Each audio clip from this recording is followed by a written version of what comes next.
Hello guys, very good afternoon, and let's continue with our revision. Again, a very important chapter, as important like capital gains, profits and gains of business profession. Now this chapter is kind of always part of your question paper, because your first question, the compulsory question which is based on total income, almost 60 to 65% of your question number 1 will be from this chapter. Chapter lengthy है, many small sections, number of sections are way too much. CA inter and CA final के लिए it's a very important chapter, तो but obviously इसको skip नहीं कर सकते और इसको ऊपर से भी नहीं पढ़ना है. You will have to study this chapter very properly. Business profession, इसमें से आने वाला प्रॉफिट, उसमें से आने वाला gain, the income arising from business और profession is taxable under this head. Now ये जो फर्स्ट पेज है इसमें एक सेक्शन नंबर्स का अरेंजमेंट है कि किस तरीके से you should B approaching the chapter. सबसे पहले बेसिक कॉन्सेप्ट्स और डेफिनेशन समझ लो, उसमें तो खास कुछ है नहीं. क्वेश्चन सॉल्व करने का स्ट्रक्चर, क्वेश्चन सॉल्व करने का फॉर्मेट क्या होना चाहिए ये दिमाग में बिठा लो. उसके बाद you get into the sections. Charging section 28 सबसे पहले पढ़ लो, फिर P&L अकाउंट डेबिट साइड में एक्सपेंसेस अलाउड पहले पढ़िए, then go to expenses disallowed, and then towards the end some other sections, audit का सेक्शन, प्रिजम्पटिव टैक्सेशन का section. So major chunk of your chapter is focusing on P&L account debit side expenditure, और उसमें भी बहुत सारे expenses है, expenses which are allowed as a deduction. चलो chapter का बात करते हैं, let's get into it. Business की डेफिनेशन में ट्रेडिंग आता है, मैन्युफैक्चरिंग आता है, कॉमर्स मतलब कि प्रोवाइडिंग सर्विसेज. अब तुमने ये सारी चीज़ें रेगुलर बेसिस पे की या as an adventure one time seasonal business किया. बिजनेस तो बिजनेस है, whether you do it on a regular basis और ऑन अ इरेगुलर बेसिस, उसमें से आने वाला प्रॉफिट, बिजनेस में से आने वाला प्रॉफिट माना जाएगा, it will be taxable. Profession includes vocation. अब वोकेशन का मतलब क्या होता है? Anything which you practice using your skill, using your talent. Sports persons, cricketers, athletes, film actors, ये प्रोफेशनल्स है. प्रोफेशन का डिक्शनरी मीनिंग यूज़ करो तो डिग्री या क्वालिफिकेशन यूज़ करके जो इनकम कमाई जाती है. People like us, chartered accountants, company secretaries, lawyers, doctors, architect, हम लोग सब प्रोफेशनल्स हैं. बिजनेस और प्रोफेशन की डेफिनेशन में खास कुछ ग्रेट चीज़ नहीं है, एक बार रीड कर लो, that's it. How do you solve questions? 8 out of 10 questions of your PGBP will give you a profit and loss account, and below the profit and loss account there will be some adjustments that you will have to solve. तो तुम्हारा starting point is your profit and loss account का net profit या net loss, यहाँ से शुरू करो. And there are 4 adjustments to be made. 4 specific चीज़ें tax के हिसाब से एडजस्ट करनी पड़ती है. Number 1, profit and loss account के डेबिट साइड में आपने कोई एक्सपेंडिचर डेबिट किया हुआ है, क्योंकि अकाउंट्स आपको बोलता है उसको डेबिट करो, अकाउंट्स आपको बोलता है डेबिट करो, लेकिन टैक्स के हिसाब से you are not allowed, you are disallowed a deduction of that expense. तुम उस एक्सपेंस को P&L अकाउंट में डेबिट नहीं कर सकते टैक्स के किसी सेक्शन की वजह से, टैक्स के किसी लॉजिक की वजह से, लेकिन अकाउंट्स में तुमने उसको ऑलरेडी डेबिट किया हुआ है, तो नेचुरली दैट मीन्स इस एक्सपेंस को प्रॉफिट में ऐड बैक करना पड़ेगा. P&L अकाउंट के क्रेडिट साइड में कोई इनकम नहीं लिखी हुई है, नहीं क्रेडिट की हुई है, but that income is business income, is professional income, तो उसे P&L क्रेडिट में लिखना चाहिए था, बट आपने नहीं लिखा है, तो अब उस इनकम को प्रॉफिट में ऐड करना पड़ेगा. There is a certain expenditure which is debited to the profit and loss account. I'm sorry, not debited to the profit and loss account, but ये एक्सपेंडिचर का तुम्हें डिडक्शन मिलने वाला है. And so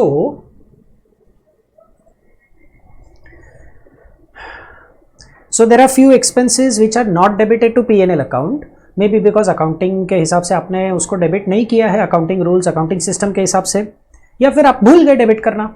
but income tax की नज़र में वो बिजनेस रिलेटेड एक्सपेंस है, प्रोफेशन रिलेटेड एक्सपेंस है, वो डेबिट होना चाहिए, you should be getting a deduction of it. तो वो एक्सपेंस को प्रॉफिट में से लेस करना पड़ेगा, क्योंकि एज ऑफ नाउ वो एक्सपेंस P&L डेबिट साइड पे नहीं है. And there are some incomes which are credited to the P&L, but या तो वो capital gains, other sources, house property, salary, PGBP की नहीं, किसी और हेड की है, या फिर वो इनकम सेक्शन 10 में एग्जेम्प्ट है, इनकम टैक्स एक्ट में ही एग्जेम्प्ट है, लेकिन आपने तो उसको पीएनएल में क्रेडिट करके रखा है अकाउंटिंग सिस्टम के हिसाब से। दैट मीन्स आपके एग्जिस्टिंग नेट प्रॉफिट में वो एग्जेम्प्ट इनकम भी इंक्लूडेड है, तो अब उस एग्जेम्प्ट इनकम को हटाना पड़ेगा, उस अदर हेड ऑफ इनकम को हटाना पड़ेगा, तो वो इनकम को लेस कर दो। सो ये जो 4 एडजस्टमेंट्स आप कर रहे हो, 2 चीजें ऐड करते हो, 2 चीजें लेस करते हो, those are all as per taxation.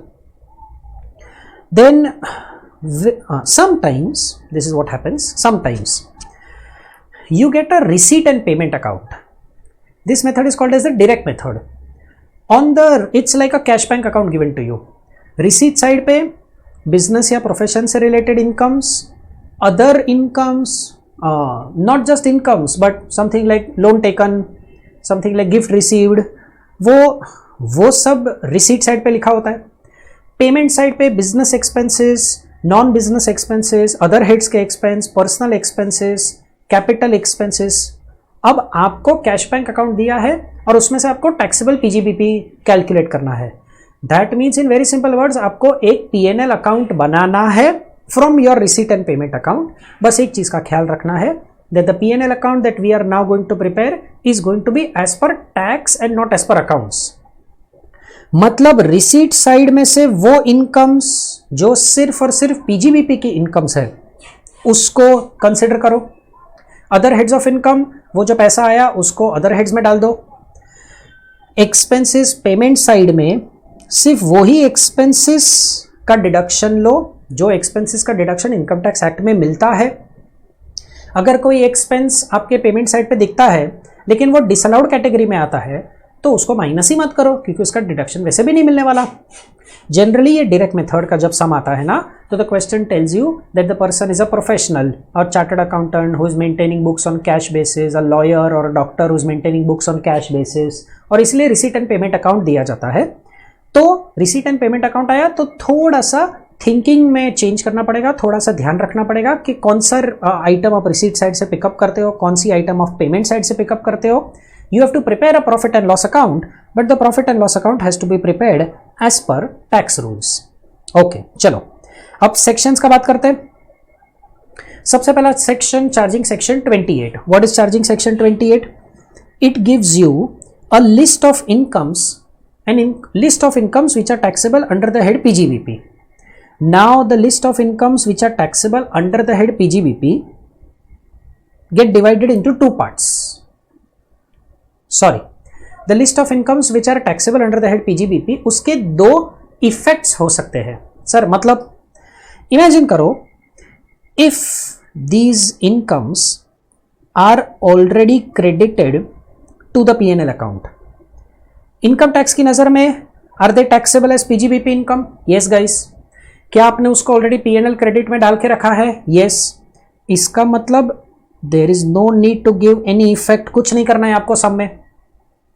But by chance if these incomes are not credited to the PNL account तो चार्जिंग सेक्शन 28 के हिसाब से these incomes are taxable as PGBP income, but वो पीएनएल के credit side में नहीं है तो this income has to be separately added to the net profit. Okay, what are these incomes? First point तो चैप्टर का नाम ही है, बिजनेस या प्रोफेशन करके कोई प्रॉफिट या गेन आया वो इनकम पीजीबीपी में टैक्सेबल होगी। जरूरी नहीं है कि आपने बिजनेस या profession throughout the year 12 का 12 महीना किया हो। टेम्पररी बेसिस पे बिजनेस किया, सीजनल बिजनेस किया तो भी चलेगा।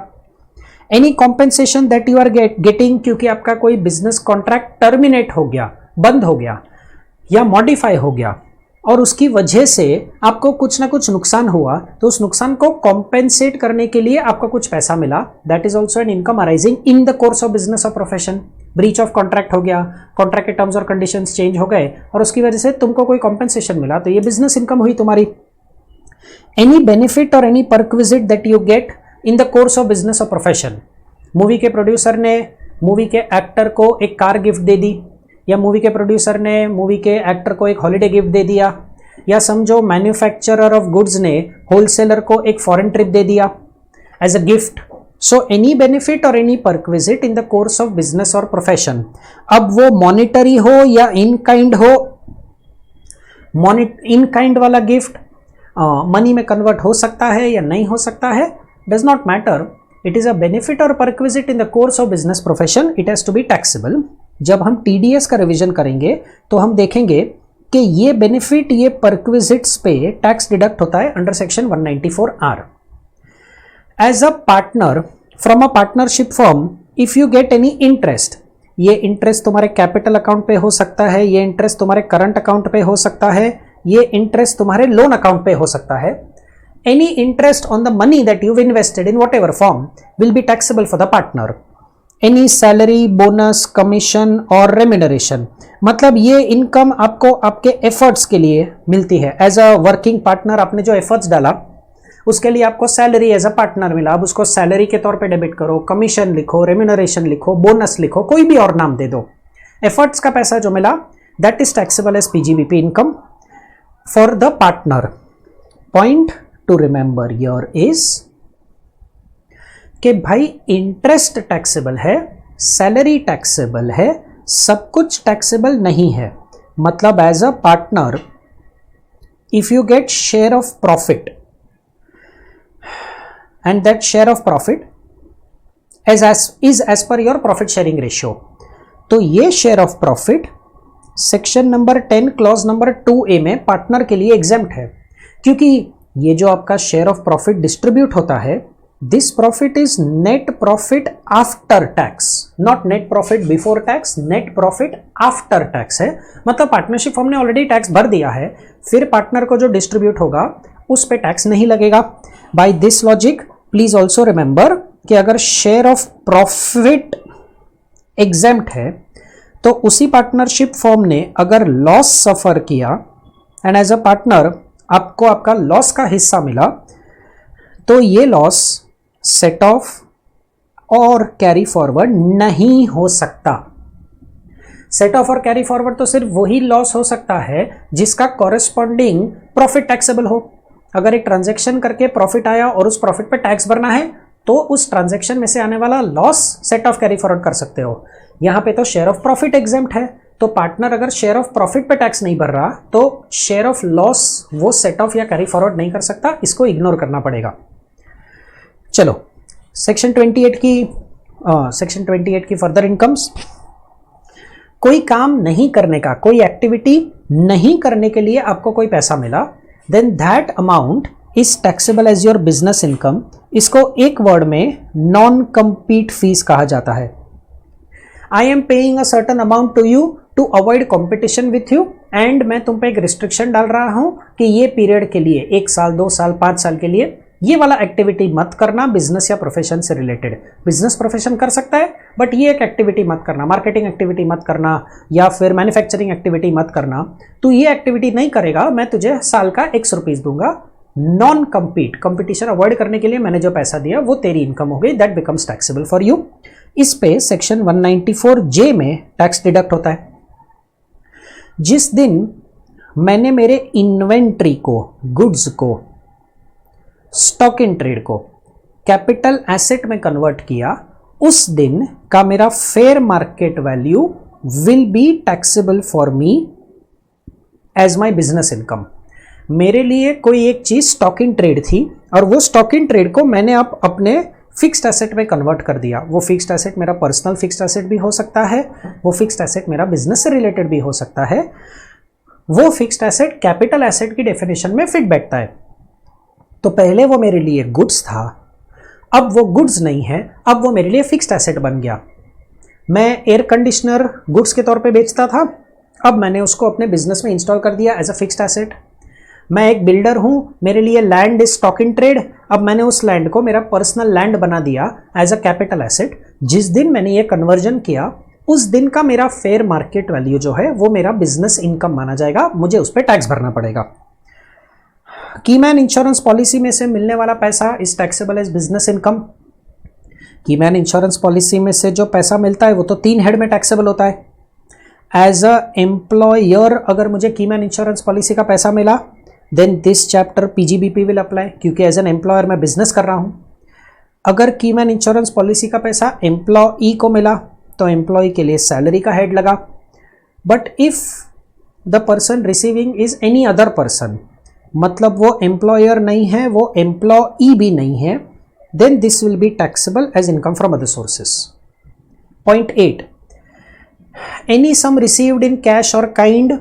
अगर आप एक 35 AD स्पेसिफाइड बिजनेस कर रहे हो तो जो फिक्स्ड एसेट का आपने डिडक्शन ले लिया है, अब उस फिक्स्ड एसेट के डैमेज होने पे, डिस्ट्रॉय होने पे या सेल होने पे जो पैसा मिलेगा आपको, that money is taxable for you as business income.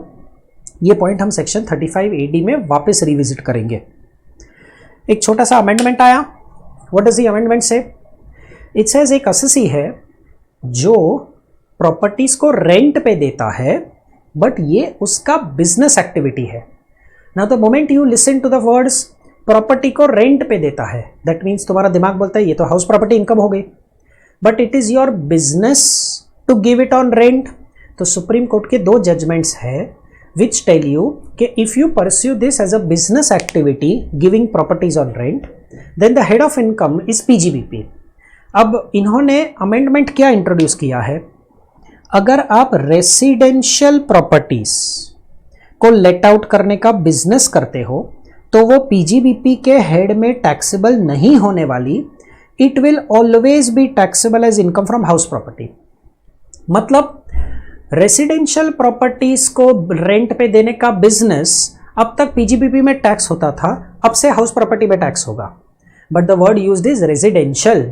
इसका मतलब अगर कमर्शियल प्रॉपर्टी बिजनेस एक्टिविटी के नाम पे रेंट पे देते हो, as a business activity commercial property को रेंट पे देते हो, it will still be taxable under the head PGBP. Residential property का रेंट जो PGBP में टैक्स होता था वो अब हाउस प्रॉपर्टी में टैक्स हो जाएगा.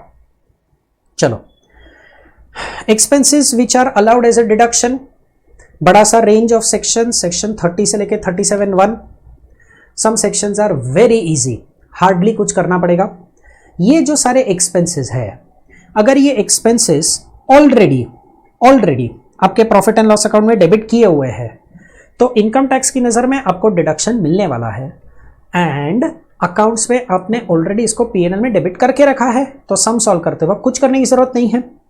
But if these expenses are not debited to the P&L account, तो इनकम टैक्स बोलता है आप इसको डेबिट कर सकते हो, लेकिन P&L अकाउंट में ये एक्सपेंस डेबिटेड नहीं है तो इसको अलग से सब्ट्रैक्ट करो, अलग से रिड्यूस करो, अलग से माइनस करो while you compute your business income.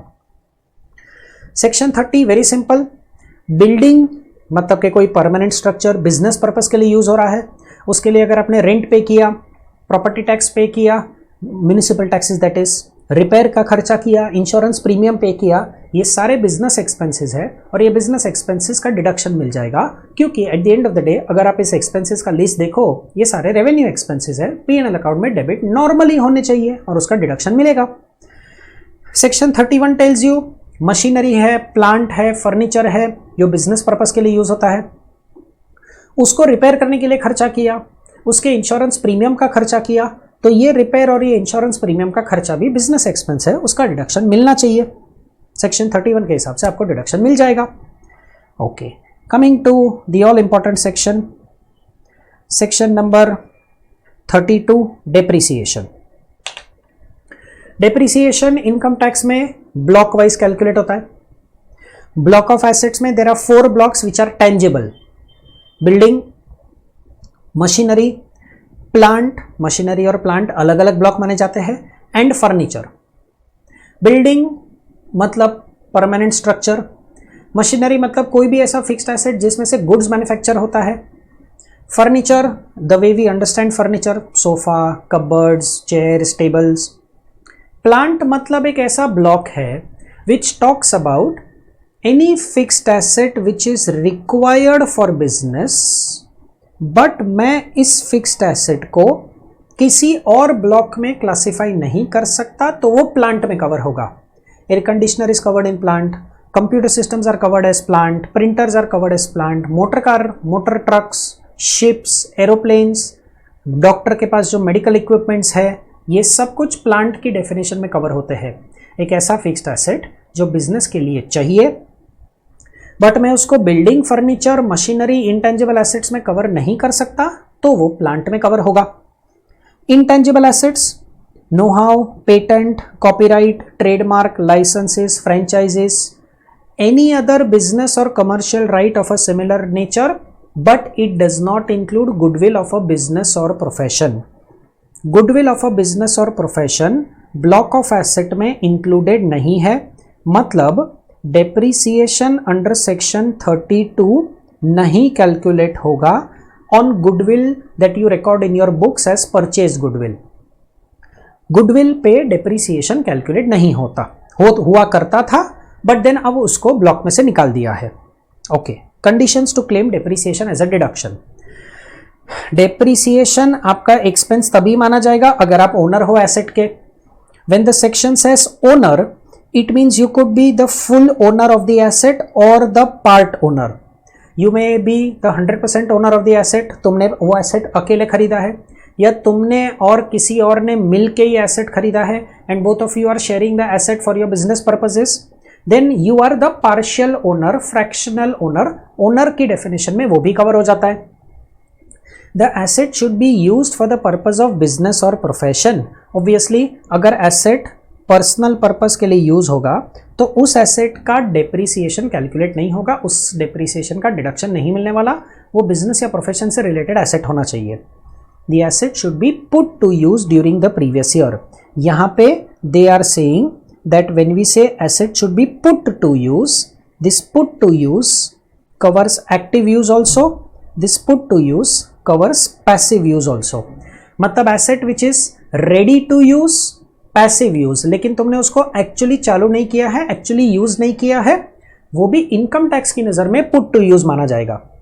जिस एसेट को एक्चुअली ऑन किया है, एक्चुअली यूज किया है, वो एक्टिव यूज है। जो बिजनेस पर्पस के लिए रेडी रखा है बट कभी नौबत ही नहीं आई उसको यूज करने का, वो भी इनकम टैक्स की नजर में पुट टू यूज है। इवन पैसिव यूज वाले एसेट्स पे डेप्रीसिएशन कैलकुलेट होगा। अब देखो, depreciation broadly speaking is of two types, normal depreciation and additional depreciation. Obviously additional depreciation मतलब एक्स्ट्रा डेप्रीसिएशन। नॉर्मल डेप्रीसिएशन ये दो तरीके से कैलकुलेट होता है, WDV basis या actual cost basis। WDV basis is the automatic default system applicable. All the assessees are supposed to calculate their depreciation on WDV basis as per the block of asset system.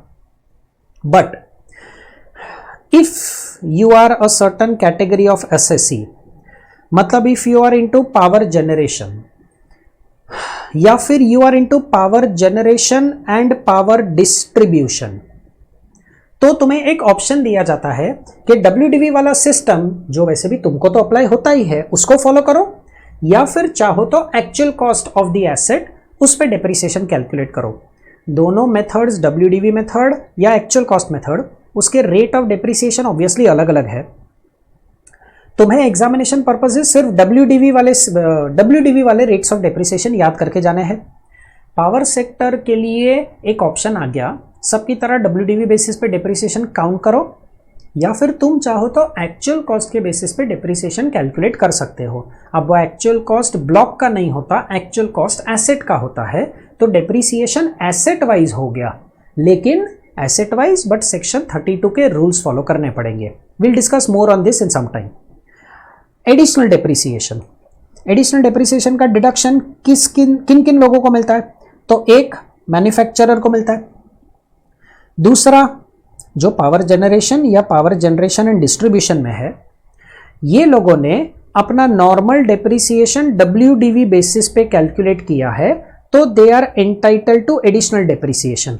अब देखो, जो manufacturer है उसका तो normal depreciation WDV basis पर ही होने वाला है, बट वो जो पावर सेक्टर वाला असेसी है उसके पास ऑप्शन है ना WDV या एक्चुअल कॉस्ट। अगर वो पावर सेक्टर वाले असेसी ने एक्चुअल कॉस्ट के बेसिस पे अपना नॉर्मल डेप्रीसिएशन कैलकुलेट किया, then that assessee is not entitled to additional depreciation. Additional depreciation will be available only if the power sector claims its normal depreciation on WDV basis. Unabsorb depreciation का मतलब ये normal depreciation, ये additional depreciation जो profits के सामने adjust नहीं हो पाया, प्रॉफिट के सामने एब्जॉर्ब नहीं हो पाया, वो अनएब्जॉर्ब डेप्रिसिएशन। अनएब्जॉर्ब डेप्रिसिएशन तो एकदम एंड में देखते हैं। चलो, पावर सेक्टर वाला कैलकुलेशन किया, power generation, power distribution, depreciation provision, कौन सा असेसी किस तरीके से डेप्रिसिएशन क्लेम करेगा, ये वही टेबल है, थोड़ा अलग तरीके से प्रेजेंट किया हुआ। Aspects that you need to remember, calculation of depreciation जब ब्लॉक वाइज करते हो तो things that you need to take care. First thing, block का डेफिनेशन समझो, फर्स्ट थिंग ब्लॉक का फॉर्मूला समझो। You have to start with opening WDV of the block. What is the meaning of opening WDV of the block? Opening WDV of the block means, ये रहा वो meaning, closing WDV of the last year minus depreciation under section 32 subsection 1 which was allowed to you for the preceding year।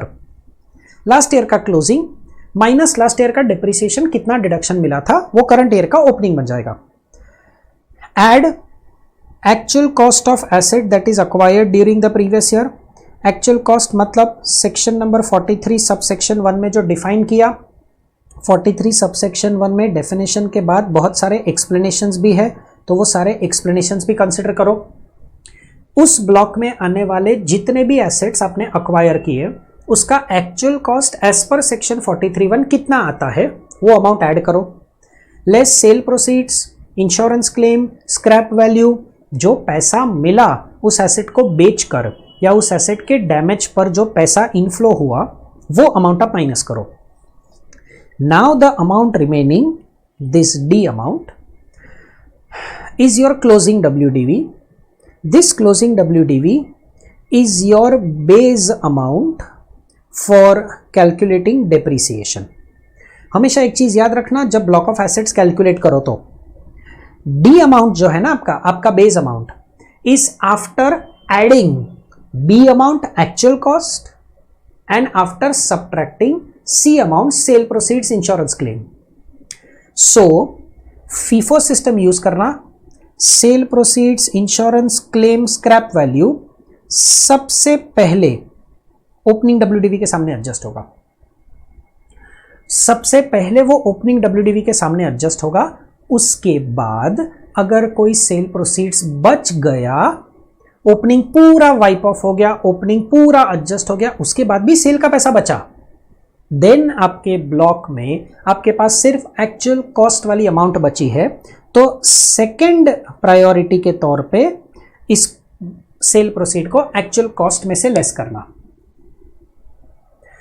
FIFO system का मतलब यही है कि cell proceed को सबसे पहले ओपनिंग WDV के सामने एडजस्ट करो, उसके बाद बचा तो you adjust it against actual cost. Depreciation tax में अलग क्यों आता है? बिकॉज अकाउंट्स में डेप्रिसिएशन डे वाइज कैलकुलेट होता है, जबकि टैक्स में डेप्रिसिएशन या तो फुल रेट पर या तो हाफ रेट पर कैलकुलेट होता है। If the asset is acquired during the previous year, first part, first condition जैसा, and put to use for less than 180 days, second part, अगर ये दोनों कंडीशंस फुलफिल हुई, acquired during the previous year and put to use for less than 180 days, तो depreciation का जो rate income tax act ने prescribe किया है उसका आधा लगेगा। कंप्यूटर्स के लिए 40% है तो उसका हाफ 20%, बिल्डिंग्स के लिए 10% WDV है तो 5%। लेकिन अगर हाफ वाला बेनिफिट चाहिए, then condition number 1, asset should be acquired during the year. Condition number 2, it should be put to use for less than 180 days. मतलब अगर वो asset acquired during the year नहीं है बट ओपनिंग WDV है तो opening WDV पे हमेशा full rate लगेगा। If it is put to use for exactly 180 days तो भी फुल रेट लगा। If it is put to use for more than 180 days तो भी फुल रेट का डेप्रिसिएशन अवेलेबल होगा। हाफ रेट का concept is applicable only when you acquire the asset and put it to use for less than 180 days. If an asset is acquired during the previous year and not put to use at all, if you don't put the asset to use at all, तो condition number 3 is not satisfied only। इसका मतलब क्या हुआ? not put to use मतलब you have not used the asset, ना तो तुमने उसको actively use किया ना तो तुमने उसको रेडी टू यूज पैसिवली किया, you have not put it to use for active also passive also, मतलब ये इनकम टैक्स की नज़र में यूज्ड ही नहीं है, तो डेप्रिसिएशन का डिडक्शन मिलने ही नहीं वाला। चलो अब डेप्रिसिएशन का कैलकुलेशन कैसे होता है, तो हमने ब्लॉक ऑफ एसेट का कैलकुलेशन तो देख लिया, फिर मैंने बोला फीफो सिस्टम के हिसाब से आप कैलकुलेशन करो। अगर आपका D amount, what is your D amount which is your closing WDV is greater than B which is the actual cost of asset acquired, closing WDV ज्यादा है, एक्चुअल कॉस्ट जो आपने फॉर्मूला में ऐड किया है वो कम है, तो उस एक्चुअल कॉस्ट पे डेप्रिसिएशन का रेट यूज करो, या तो हाफ रेट या तो फुल रेट, और जो बैलेंस WDV बचा मतलब closing WDV minus actual cost, इस पे हमेशा फुल रेट ऑफ डेप्रिसिएशन आएगा क्योंकि ये आपका ओपनिंग WDV होगा। अगर बाय चांस आपका closing WDV is less then the actual cost of asset acquired, by chance आपका ओपनिंग WDV 20 lakhs है, the actual cost of asset acquired is 30 lakhs and the sale proceeds are let's say 46 lakhs, तो इसका मतलब आपका closing balance 4 lakhs हुआ। Now your D amount is less than your B amount, FIFO system के हिसाब से आपका पूरा 46 lakhs सबसे पहले तो ओपनिंग के सामने एडजस्ट होगा, मतलब ओपनिंग पूरा वाइप ऑफ हो गया, मेरे पास अभी भी 26 lakhs का सेल प्रोसीड बाकी रह गया, जो मैं इस 30 lakhs के एक्चुअल कॉस्ट के सामने एडजस्ट करूंगा, मतलब मेरा ये जो डी अमाउंट है, this D amount fully comprises of actual cost of asset acquired, तो या तो हाफ रेट या तो full rate depending on the number of days, तुम उस डी अमाउंट पे नॉर्मल डेप्रिसिएशन कैलकुलेट कर लो।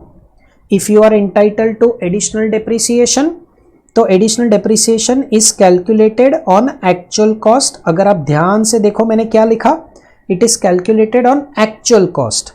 Additional depreciation is not to be calculated or not to be counted on D amount, because अपने calculation में D amount जो है वो तो मेरा क्लोजिंग WDV है। एडिशनल डेप्रिसिएशन जब हम सेक्शन पढ़ेंगे you'll observe, एडिशनल डेप्रिसिएशन जो है वो WDV बेसिस पे कैलकुलेट नहीं होता, एक्चुअल कॉस्ट बेसिस पे कैलकुलेट होता है, तो B amount is my actual cost. Additional depreciation का rate is 20%, put to use for more than 180 days या इक्वल टू 180 डेज तो full rate, less than 180 days तो half rate. Opening WDV of the block, हमने ये definition पहले भी देखी, closing WDV minus closing WDV of the last year minus depreciation that was allowed to you as a deduction last year. Last year के depreciation में normal और additional दोनों cover हुआ।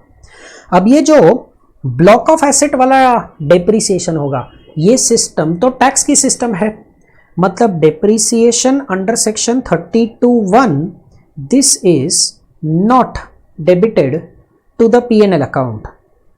अगर इसको P&L अकाउंट में डेबिट ही नहीं किया है बट आपको तो डिडक्शन मिलेगा, तो इसको लेस करना है।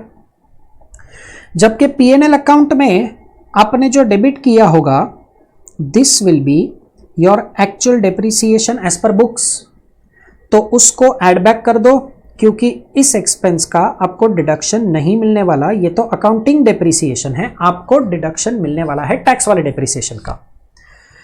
फिक्स्ड एसेट्स के सेल पर, फिक्स्ड एसेट के डैमेज पर जितना लॉस हुआ, ये लॉस आपका अकाउंटिंग लॉस है।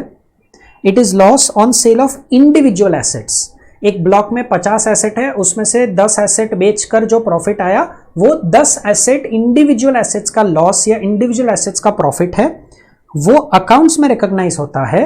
That is not recognised in tax, क्योंकि टैक्स तो ब्लॉक के हिसाब से सोचता है। तो P&L अकाउंट के डेबिट साइड में जो लॉस डेबिटेड होगा वो लॉस एड बैक कर दो, P&L अकाउंट के क्रेडिट साइड में जो प्रॉफिट क्रेडिटेड होगा उस प्रॉफिट को माइनस कर दो, क्योंकि वो अकाउंटिंग है। हमने तो ये पूरा चीज ब्लॉक ऑफ एसेट्स के फॉर्मूला में ऑलरेडी कवर कर लिया है। Conditions to claim the benefit of additional depreciation. Additional depreciation का बेनिफिट किसको मिलेगा? So you must be involve in manufacturing और प्रोडक्शन, और इनटू जनरेशन ऑफ पावर, और generation and distribution of power. अब ये बिजनेस करने के लिए the main fixed asset that you require is machinery and plant. तो सारे ब्लॉक ऑफ एसेट्स पे additional depreciation is not available, it is only available on machinery and plant. The rate of depreciation is 20% of actual cost. Actual cost मतलब आपका जो normal depreciation होगा, आपका जो normal depreciation होगा, this normal depreciation is calculated on WDV basis, but the additional depreciation is going to be calculated on actual cost basis. If the plant and machinery is put to use for less than 180 days, तो यहां पर भी 20 की जगह पे 10%, half the applicable rate. Some conditions to be fulfilled. Plant and machinery should not be used in India और outside India. मतलब ये प्लांट एंड मशीनरी पूरी ब्रांड न्यू होनी चाहिए, सेकेंड हैंड मशीन नहीं चलेगी. बिल्डिंग, इंटेंजिबल एसेट्स, फर्नीचर, इस पे एडिशनल डेप्रिसिएशन कैलकुलेट नहीं होता. अगर ऑफिस में या गेस्ट हाउस में ये एसेट इंस्टॉल हुआ है तो वो प्रोडक्शन में तो कहीं पे हेल्प कर ही नहीं रहा, मतलब they are not entitled to additional depreciation. Office appliances like coffee maker हुआ या वाटर कूलर हुआ. Road transport vehicles like cars and trucks, they do not contribute to manufacturing of goods, not eligible for additional depreciation. कोई ऐसा machine या कोई ऐसा plant जिसका पूरा एक्चुअल कॉस्ट ऑलरेडी आपको डिडक्शन के तौर पे मिल चुका है, then you cannot now put it into the block and claim additional depreciation, because आपने तो पूरी कॉस्ट पहले ही डिडक्शन के तौर पे क्लेम कर ली है. पॉइंट्स टू बी नोटेड, ये वाला point we already know. Additional depreciation power sector को तब अलाउ होगा अगर उन्होंने नॉर्मल डेप्रिसिएशन WDV बेसिस पे क्लेम किया है. अगर by chance additional depreciation half rate पे अलाउ हुआ क्योंकि asset was put to use for less than 180 days, तो जो बैलेंस हाफ है वो आपको नेक्स्ट ईयर डिडक्शन मिल जाएगा. ये बेनिफिट, ये एडवांटेज सिर्फ एडिशनल डेप्रिसिएशन के लिए है, नॉर्मल डेप्रिसिएशन के लिए नहीं. नॉर्मल डेप्रिसिएशन अगर करंट ईयर में हाफ रेट पे अलाउ हुआ है तो उसका बाकी का आधा नेक्स्ट ईयर अलाउ नहीं होने वाला. This concept is only for additional depreciation. Depreciation का जो डिडक्शन है वो एक कंपलसरी डिडक्शन है, whether the assessee has claimed it और नॉट. पीजीबीपी के कंप्यूटेशन में डेप्रिसिएशन कंपलसरीली माइनस करना ही पड़ता है. सर ब्लॉक ऑफ एसेट्स पे कैपिटल गेन्स भी लगता है. कैपिटल गेन्स का रिवीजन करते वक्त हम पढ़ते हैं कि शॉर्ट टर्म कैपिटल गेन होता है. आप उस ब्लॉक ऑफ एसेट्स पे डेप्रिसिएशन भी कैलकुलेट करवा रहे हो, तो डेप्रिसिएशन कब आएगा और कैपिटल गेन कब आएगा? The rule is very simple. हमेशा एक चीज याद रखना, ब्लॉक ऑफ एसेट हर महीने नहीं बनती. ब्लॉक ऑफ एसेट का कैलकुलेशन हर महीने हर हफ्ते नहीं होता, एक ही बार होता है 31 मार्च को. 31 मार्च के पहले सारे additions made into the block, sale made from the block, सब कुछ कंसिडर कर लो. अब अगर 31 मार्च को क्वांटिटी भी पॉजिटिव है, वैल्यू भी पॉजिटिव है, मतलब आपके पास ब्लॉक में एसेट्स भी एग्जिस्ट करते हैं और sale insurance claim etcetera minus करने के बाद जो बैलेंस अमाउंट बचा है वो भी पॉजिटिव है, फिर आप डेप्रिसिएशन कैलकुलेट करोगे, कैपिटल गेन्स का चैप्टर नहीं लगेगा. लेकिन अगर बाय चांस वैल्यू नेगेटिव हो गया क्योंकि सेल प्रोसीड बहुत ज्यादा था, ओपनिंग WDV और एक्चुअल कॉस्ट पूरा रिकवर हो गया, लेकिन फिर भी सेल अमाउंट इतनी ज्यादा थी कि 31 मार्च का मेरा अमाउंट नेगेटिव आ गया, अब short term capital gain taxable होगा, ब्लॉक पे डेप्रिसिएशन कैलकुलेट ही नहीं होगा. This concept is called as block turns negative. अगर अमाउंट जीरो हो गई, मतलब मैंने कॉस्ट टू कॉस्ट बेसिस पे मेरा ओपनिंग WDV और एक्चुअल कॉस्ट जितने पे है उतने पे ही बेच दिया, अब ब्लॉक में कोई अमाउंट बची ही नहीं, ना कोई प्रॉफिट लॉस हुआ, ना अमाउंट बची डेप्रिसिएशन करने के लिए. अगर 31 मार्च को मेरी क्वांटिटी जीरो हो गई, मतलब मैंने ब्लॉक में जितने भी एसेट्स थे वो सारे के सारे एसेट्स बेच दिए, then this is a situation which says block ceases to exist. अब ब्लॉक सीजेस टू एग्जिस्ट तो डेप्रिसिएशन तो हो ही नहीं सकता. There will be either short term capital loss or short term capital gain, depending on sale proceed ज्यादा है या ब्लॉक का वैल्यू ज्यादा है. बट इन तीनों के तीनों सिचुएशन में नो डेप्रिसिएशन इज पॉसिबल, ये तो मैं आराम से बोल सकता हूं क्योंकि ब्लॉक में एसेट ही नहीं बचा डेप्रिसिएशन करने के लिए। ओके, डेप्रिसिएशन से रिलेटेड लास्ट 2 पॉइंट्स। अगर आपकी पीजीबीपी इनकम इनसफिशिएंट है और नॉर्मल प्लस एडिशनल डेप्रिसिएशन इतना ज्यादा है तो जो डेप्रिसिएशन आप एडजस्ट नहीं कर पाए उसको कहा जाएगा अनएब्जॉर्ब डेप्रिसिएशन। सबसे पहले उसको अदर हेड्स के सामने एडजस्ट करो in the current year itself, house property, capital gains, other sources के सामने। फिर जो कुछ अनएब्जॉर्ब्ड अमाउंट बच गया उसको कैरी फॉरवर्ड किया जाता है and the very peculiar feature, it is carried forward to future without any maximum time limit. लेकिन सर हमने तो set off carry forward of losses के चैप्टर में पढ़ा है कि 8 साल तक मैक्सिमम कैरी फॉरवर्ड होता है। बात एकदम सही है, 8 साल तक लॉसेस कैरी फॉरवर्ड होते हैं। ये लॉस नहीं है, ये एक्सपेंस है डेप्रिसिएशन, जो मैं इनकम के सामने अब्जॉर्ब नहीं कर पाया। लॉसेस पे 8 इयर्स का रिस्ट्रिक्शन है, एक्सपेंसेस पे रिस्ट्रिक्शन नहीं है। सो डेप्रिसिएशन विच रिमेन्स अनएब्जॉर्ब्ड तुम बिंदास कैरी फॉरवर्ड करो 8 साल के बाद भी। और इन्होंने इस प्रोविजन को कितना बेनिफिशियल बना दिया, सैलरी और विनिंग्स इनकम छोड़कर किसी भी इनकम के सामने फ्यूचर में इसको एडजस्ट कर सकते हो। पीजीबीपी इनकम के सामने भी, हाउस प्रॉपर्टी इनकम के सामने भी, अदर सोर्सेज के सामने भी, कैपिटल गेन्स के सामने भी एडजस्ट कर सकते हो। हाँ, अदर सोर्सेज की कैजुअल विनिंग्स उसके सामने एडजस्ट नहीं हो सकता, lottery, gambling, betting, horse race वाली इनकम, और सैलरी के सामने ये एडजस्ट नहीं हो सकता। नेचुरली अगर ब्रॉट फॉरवर्ड लॉसेस जो है उसके लिए 8 साल का रिस्ट्रिक्शन है, स्पेकुलेशन लॉसेस के लिए 4 साल और अनएब्जॉर्ब डेप्रिसिएशन के लिए कोई टाइम लिमिट है ही नहीं। तो प्रायोरिटी के बेसिस पे, प्रायोरिटी वाइज, प्रेफरेंस वाइज आप पहले पुराना वाला जो ब्रॉट फॉरवर्ड लॉसेस है उसको पहले सेट ऑफ करोगे क्योंकि वो एक्सपायर हो सकता है। अनएब्जॉर्ब डेप्रिसिएशन तो एकदम एंड में सेट ऑफ करना, because unabsorbed depreciation unlimited time के लिए कैरी फॉरवर्ड होता है।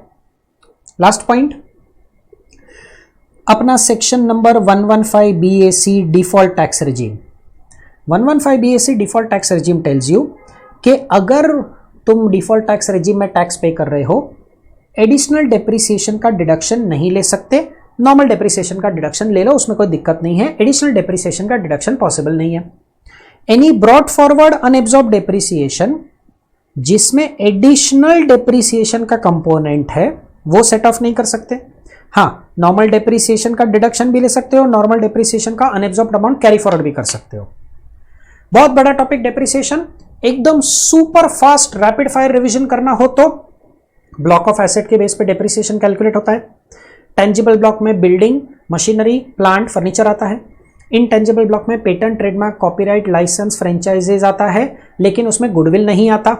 You should be the owner of the asset, condition number 1, business या प्रोफेशन के लिए यूज होना चाहिए, condition number 2, condition number 3, it should be put to use during the year. Put to use में active और passive दोनों cover हो गया। ब्लॉक का फॉर्मूला बोलता है opening WDV of the block, add actual cost of assets acquired during the year, less sale proceeds, insurance claim, scrap value. अब जो आंसर आया वो क्लोजिंग WDV। ये क्लोजिंग WDV आपका बेस अमाउंट हो गया डेप्रिसिएशन कैलकुलेट करने के लिए। सेल प्रोसीड को फीफो सिस्टम के हिसाब से एडजस्ट करो। ओपनिंग WDV पे हमेशा फुल रेट ऑफ डेप्रिसिएशन लगेगा। Assets which are acquired during the year and put to use for less than 180 days, उस पे डेप्रिसिएशन हाफ रेट का कॉन्सेप्ट लगेगा। ये हाफ रेट का कॉन्सेप्ट नॉर्मल डेप्रिसिएशन के लिए भी है, एडिशनल डेप्रिसिएशन के लिए भी है। Asset which has been acquired during the year and put to use for exact 180 days or more than 180 days, the full rate of depreciation is calculated. Day wise calculation income tax act में नहीं होता। Profit and loss account के debit side में loss on sale of fixed asset, credit side में profit on sale of fixed asset. Accounting loss accounting profit है, उसका effect reverse करो, loss को एड बैक करो, प्रॉफिट को माइनस करो। P&L अकाउंट के डेबिट साइड में जो डेप्रिसिएशन एक्चुअली डेबिटेड होगा वो अकाउंटिंग डेप्रिसिएशन होगा, उसको ऐड बैक करो। और ये ब्लॉक ऑफ एसेट्स के हिसाब से जो डेप्रिसिएशन कैलकुलेट होता है उसको लेस करो। एडिशनल डेप्रिसिएशन का डिडक्शन मैन्युफैक्चरर्स के लिए है, पावर सेक्टर के लिए है, पावर जनरेशन या पावर जनरेशन एंड डिस्ट्रीब्यूशन। लेकिन पावर सेक्टर अगर डेप्रिसिएशन अपना नॉर्मल डेप्रिसिएशन अपना WDV बेसिस पे क्लेम करेगा तो ही उसे एडिशनल डेप्रिसिएशन का बेनिफिट मिलेगा। अगर वो अपना नॉर्मल डेप्रिसिएशन भी कॉस्ट बेसिस पे क्लेम करता है तो उसके लिए एडिशनल डेप्रिसिएशन का बेनिफिट नहीं है। Additional depreciation is calculated at 20% of actual cost of the asset. Half rate का कॉन्सेप्ट लगता ही है। अगर एडिशनल डेप्रिसिएशन हाफ रेट पे अलाउ हुआ है तो द बैलेंस हाफ जो इस साल अलाउ नहीं हुआ उसका डिडक्शन नेक्स्ट ईयर अलाउ हो जाएगा। डेप्रिसिएशन जो अनएब्जॉर्ब्ड रह गया क्योंकि प्रॉफिट्स कम थे उसको एक नाम दे दिया अनएब्जॉर्ब्ड डेप्रिसिएशन। सेक्शन नंबर याद रखना, इंपॉर्टेंट सेक्शन नंबर है 32 सबसेक्शन 2। कैरी फॉरवर्ड करो without any time limit. Set off करो against any head of income in future except for salary income and winnings income. अगर आप डिफॉल्ट टैक्स रेजिम में हो तो एडिशनल डेप्रिसिएशन का benefit नहीं ले सकते। You can only claim the benefit of normal depreciation. अगर आपने लास्ट ईयर या पास्ट ईयर में ऑप्ट आउट रेजिम के हिसाब से एडिशनल डेप्रिसिएशन का डिडक्शन भी लिया हुआ था और अब अनएब्जॉर्ब डेप्रिसिएशन ब्रॉट फॉरवर्ड आया तो उस ब्रॉट फॉरवर्ड अमाउंट में से जितना नॉर्मल डेप्रिसिएशन होगा उतना सेट ऑफ कर सकते हो, उतना आगे कैरी फॉरवर्ड कर सकते हो। जो अनएब्जॉर्ब डेप्रिसिएशन में एडिशनल डेप्रिसिएशन का कंपोनेंट आएगा ना उसको करंट ईयर में सेट ऑफ कर सकते हो ना उसको फ्यूचर में कैरी फॉरवर्ड कर सकते हो। ये अमाउंट लैप्स हो जाएगी। चलो depreciation gets over with this. हाँ, डेप्रिसिएशन में एक और लास्ट चीज, ब्लॉक ऑफ एसेट्स 31 मार्च को प्रिपेयर होता है। 31 मार्च को क्वांटिटी पॉजिटिव है, वैल्यू भी पॉजिटिव है, तो उस पूरे ब्लॉक पे डेप्रिसिएशन कैलकुलेट करो। फिर प्रॉफिट लॉस कैपिटल गेन्स नहीं सोचने का। अगर 31 मार्च को क्वांटिटी कॉलम 0 हो गया तो इसको बोलते हैं block ceases to exist. Then इस पे शॉर्ट टर्म कैपिटल गेन हो सकता है या शॉर्ट टर्म कैपिटल लॉस हो सकता है। अगर 31 मार्च को क्वांटिटी पॉजिटिव है लेकिन उसका वैल्यू नेगेटिव बन गया है, that means block turns negative. अब डेप्रिसिएशन नहीं होगा, सेल प्रोसीड्स बहुत ज्यादा मिला तो शॉर्ट टर्म कैपिटल गेन्स करके उस पे टैक्स भर दो। चलो, depreciation as a section gets over. Let's go ahead and get ahead in the chapter and revise something else in the chapter. The next thing to study is section 43(1). Now what is section 43(1)? The word used in section 43(1), the word defined in section 43(1) is actual cost. Section 28 से लेके section 41 में जहां पर भी ये word actual cost आता है, then you have to come to this section 43 subsection 1 and define the word actual cost. Actual cost means actual cost of the asset to the assessee less any amount met by any person or any authority. तो मतलब किसी ने तुमको fixed asset की उस cost का कोई part reimburse कर दिया है, अब वो कोई पर्सन हो या वो कोई अथॉरिटी हो, then that person that authority उसने जितना अमाउंट आपको पे किया रीइंबर्स किया, that is not part of your actual cost, तो उतना अमाउंट लेस करना पड़ेगा। जो बैलेंस अमाउंट बच जाएगा this is your actual cost. Section 28 से लेके सेक्शन 41 तक जब भी ये वर्ड एक्चुअल कॉस्ट यूज होगा तो it will B this net figure. For example, additional depreciation is calculated on actual cost basis. What is the actual cost? This net figure. Power generation and distribution assessees can calculate their depreciation on actual cost basis, तो this is your actual cost। Block में add करने के लिए जो actual cost आएगा वो ये वाला अमाउंट आएगा।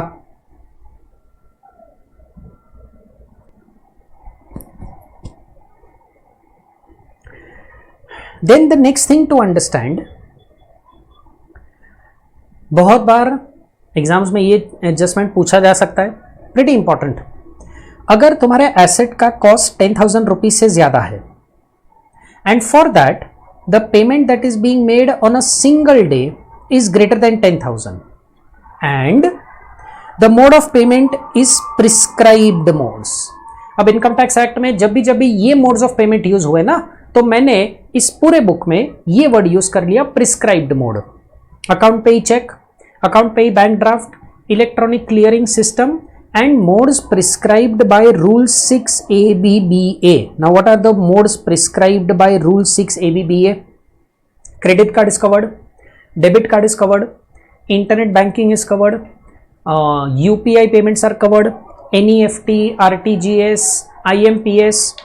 सेक्शन नंबर 50C जो कैपिटल गेन्स में है ना, उस कैपिटल गेन्स के सेक्शन नंबर 50C में ये पूरा प्रिस्क्राइब मोड, ये पूरा रूल 6 ABBA के प्रिस्क्राइब मोड्स मैंने प्रिंट करके रखे हैं। सो अगर आपने फिक्स्ड एसेट खरीदा है जिसकी कॉस्ट 10,000 रुपीज से ज्यादा है and on a single day you are making a payment about 10,000 and if you are using these prescribed modes तो एकदम absolutely okay, जितना पेमेंट आपने प्रिस्क्राइब मोड से किया वो अमाउंट एक्चुअल कॉस्ट में इंक्लूड हो जाएगा. If you do not use this prescribed modes, if you use any other mode of payment, prohibited mode, तो वो अमाउंट एक्चुअल कॉस्ट में इंक्लूड नहीं होने वाला. कैश में पे कर दिया, बेरर चेक में पे कर दिया, क्रॉस चेक में पे कर दिया, then that will not be included in the actual cost. उतना amount paid. Prescribe mode use करो तो ही एक्चुअल कॉस्ट में उसको इंक्लूड होगा, तो ही वो कैपिटलाइज होगा.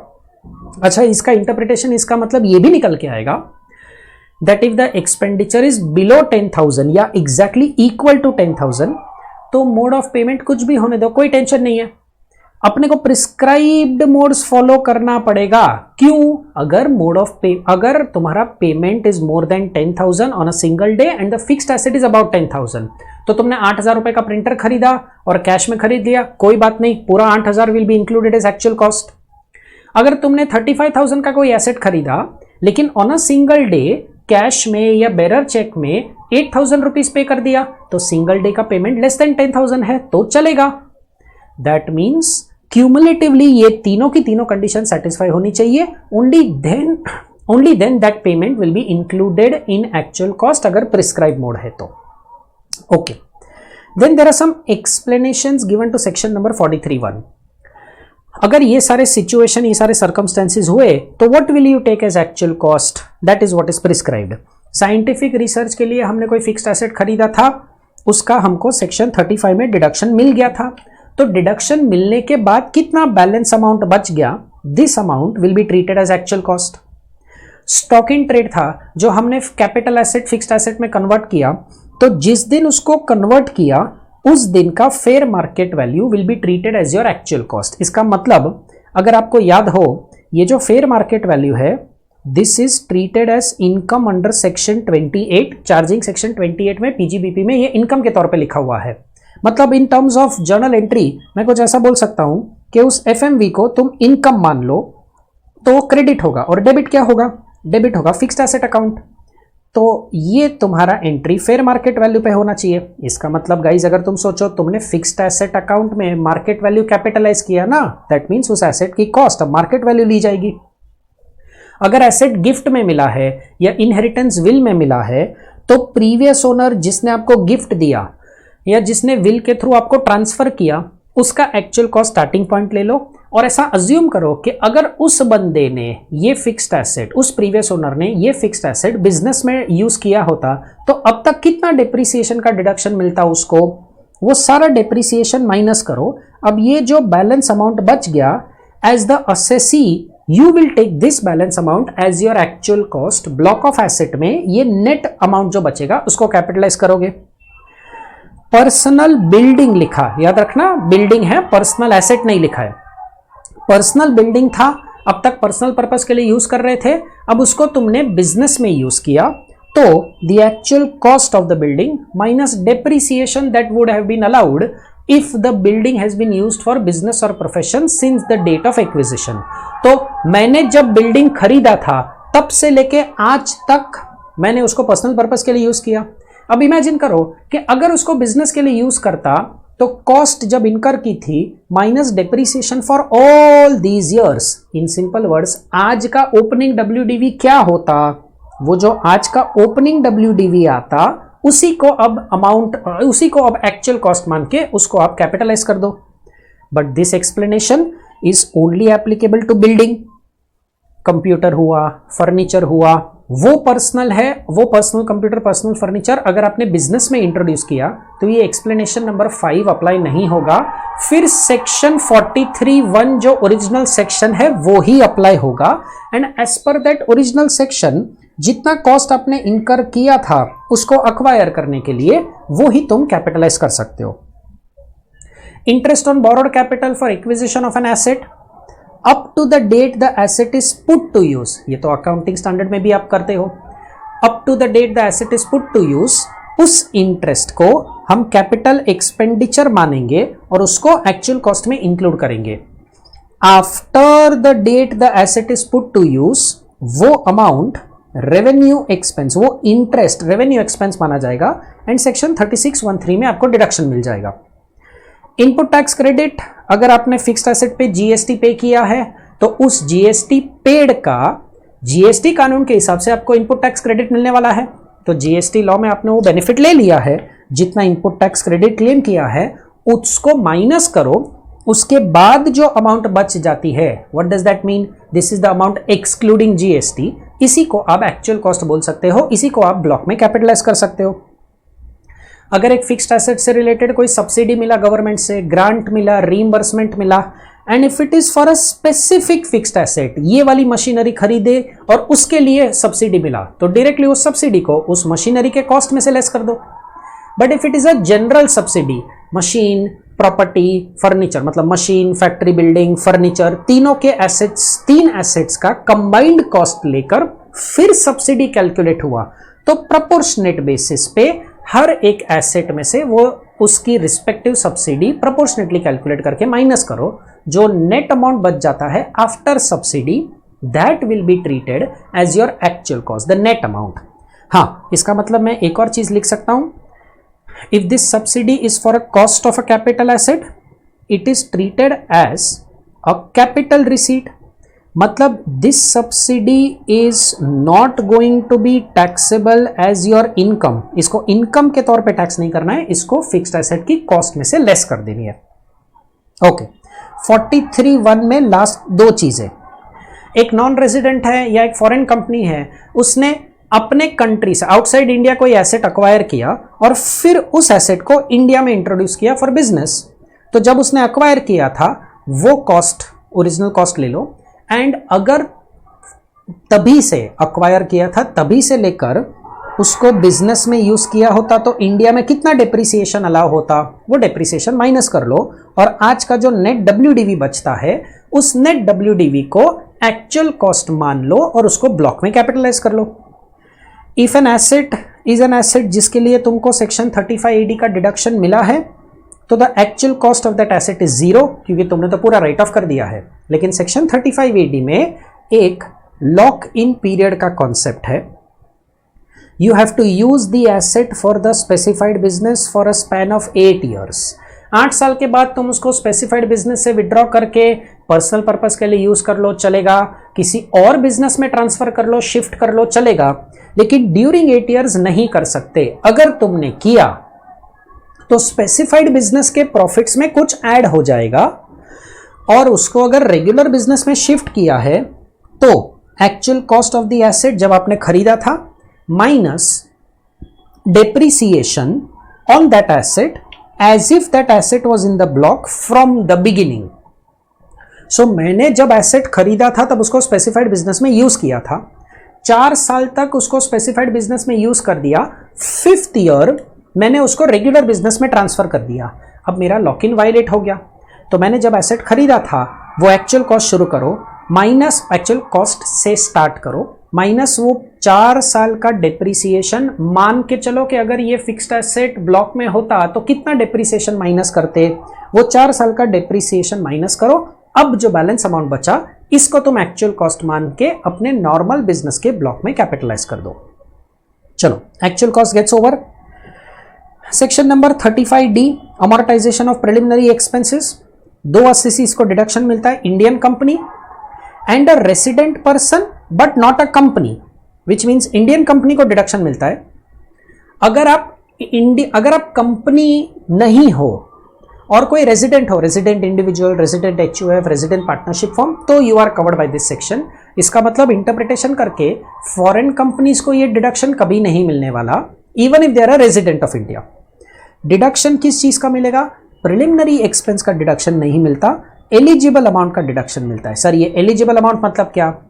एलिजिबल अमाउंट मतलब ये चीज 5 साल में स्प्रेड कर दो। अपने बुक्स ऑफ अकाउंट में आपने जो भी अमोर्टाइजेशन किया हो वो अमोर्टाइजेशन अकाउंटिंग अमोर्टाइजेशन है, वो हम एक्सेप्ट नहीं करेंगे। मतलब सम सॉल्व करते वक्त what you will be doing is you will be saying net profit as per P&L, add the accounting amortization, the accounting effect minus the deduction under section 35D as per this section preliminary expenses का जो deduction मिलेगा वो less होगा। अगर आप एक assessee हो other than Indian company तो the maximum limit that is set is 5% of the cost of project या preliminary expenses actually incurred whichever is less. What is the definition of cost of project? ये definition cost of project क्या लिखा? Actual cost. एक second, क्या लिखा? Actual cost. Actual cost मतलब section number 43(1) plus all the explanations that we just studied. Interest को capitalise करो, GST के इनपुट टैक्स क्रेडिट को इंक्लूड मत करो, सब्सिडी लेस करो, पर्सनल बिल्डिंग अगर बिजनेस में इंट्रोड्यूस हुआ है तो उस पर डेप्रिसिएशन करो। 43(1) में ये भी लिखा था कि 10,000 के ऊपर अगर पेमेंट करना हो और प्रिस्क्राइब मोड से नहीं किया तो वो कॉस्ट में इंक्लूड नहीं होगा। 43(1) के हिसाब से जो एक्चुअल कॉस्ट बनता है फिक्स्ड एसेट का वो तुम्हारा कॉस्ट ऑफ प्रोजेक्ट होगा। उसमें क्या क्या कवर हुआ? Land, building, leasehold, plant, machinery, furniture, fittings, railway sidings, जो 31 मार्च को तुमने अपने बुक्स में दिखाया है। कौन सा 31 मार्च? वो 31 मार्च जब आपका बिजनेस स्टार्ट हुआ है। इसको याद रखने का एक बहुत सिंपल तरीका है गाइस। 31 मार्च को actual cost of land and actual cost of tangible block of assets. देखो ब्लॉक ऑफ एसेट में लैंड कभी नहीं आएगा, लैंड तो डेप्रिशिएबल है ही नहीं, इसलिए मैंने लैंड अलग से लिख दिया। एंड टेंजिबल ब्लॉक, अब टेंजिबल ब्लॉक में बिल्डिंग आएगा, फर्नीचर आएगा, मशीनरी आएगा, प्लांट आएगा, वो सब कुछ यहां पे कवर हो गया। तो 31 मार्च को जब आपने बिजनेस शुरू किया उस साल के 31 मार्च को लैंड का एक्चुअल कॉस्ट, टेंजिबल ब्लॉक का एक्चुअल कॉस्ट टोटल करो, वो आपका कॉस्ट ऑफ प्रोजेक्ट आया। उसका 5% या actual expense incurred whichever is less is your deduction. But if you are Indian company तो कॉस्ट ऑफ प्रोजेक्ट लो, फिर उसको कैपिटल एम्प्लॉयड के साथ कंपेयर करो। Out of the two whichever is higher, वो हायर अमाउंट का 5% ले लो। अब कॉस्ट ऑफ प्रोजेक्ट तो हमने देख लिया। What is capital employed? Issued share capital plus debentures plus long term borrowings as on 31 March of the year in which the business of the company commences. याद रखना issued share capital है and ये issued share capital में जो securities premium हम charge करते हैं वो securities premium is not covered, क्योंकि सिक्योरिटीज प्रीमियम तो रिजर्व्स में अलग से दिखता है। इश्यूड शेयर कैपिटल का मतलब होता है शेयर कैपिटल के टैब में, शेयर कैपिटल के हेडिंग में जो दिखता है वो issued capital. Debentures plus long term borrowings, जिस साल आपने बिजनेस कमेंस किया उस साल का 31 मार्च को जो इश्यूड कैपिटल दिखता है, डिबेंचर दिखता है, लॉन्ग टर्म बोरोइंग्स दिखता है, उसको टोटल करो, वो कैपिटल एम्प्लॉयड आया। कैपिटल एम्प्लॉयड और cost of project whichever is higher, उस हायर अमाउंट का 5% या actual expense incurred whichever is less, ये तुम्हारा एलिजिबल अमाउंट हुआ। इस एलिजिबल अमाउंट को 5 साल में स्प्रेड करना है। 35DDA amortisation of expenditure incurred on voluntary retirement scheme, जितना तुमने पे किया है उसको 5 साल में स्प्रेड कर दो। इसमें डिस्कशन के लिए कुछ है ही नहीं, 5 साल में डिडक्शन मिल जाएगा।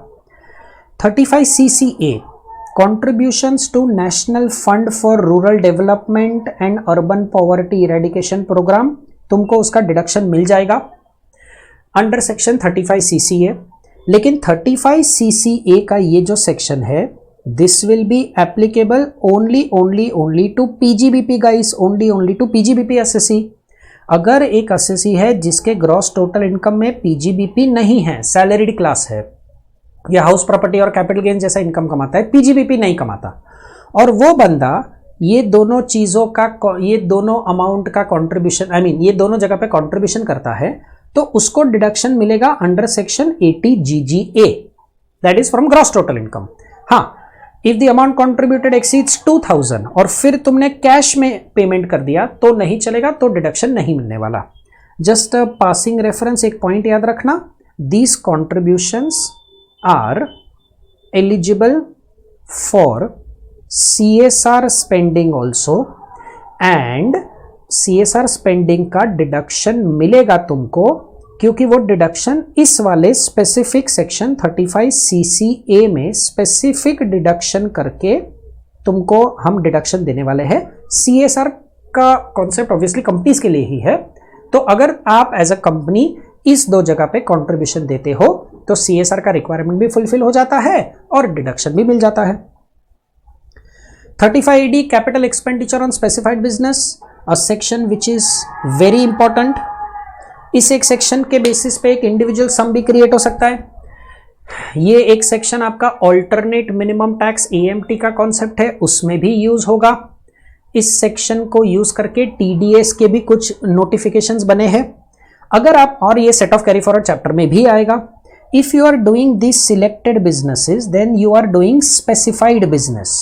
अगर आप स्पेसिफाइड बिजनेस कर रहे हो, देयर आर 14 बिजनेसेस, ये 14 के 14 बिजनेसेस का लिस्ट याद करके चले जाना, बिकॉज एग्जामिनर कभी कभी तुमको क्वेश्चन बना के देगा, बट क्वेश्चन में ये लिस्ट में से कोई एक बिजनेस सिलेक्ट कर देगा, इंक्लूड कर देगा, लेकिन क्वेश्चन में ये हिंट नहीं देगा कि 35AD का बिजनेस है। सो ये लिस्ट याद रखना थोड़ा जरूरी है।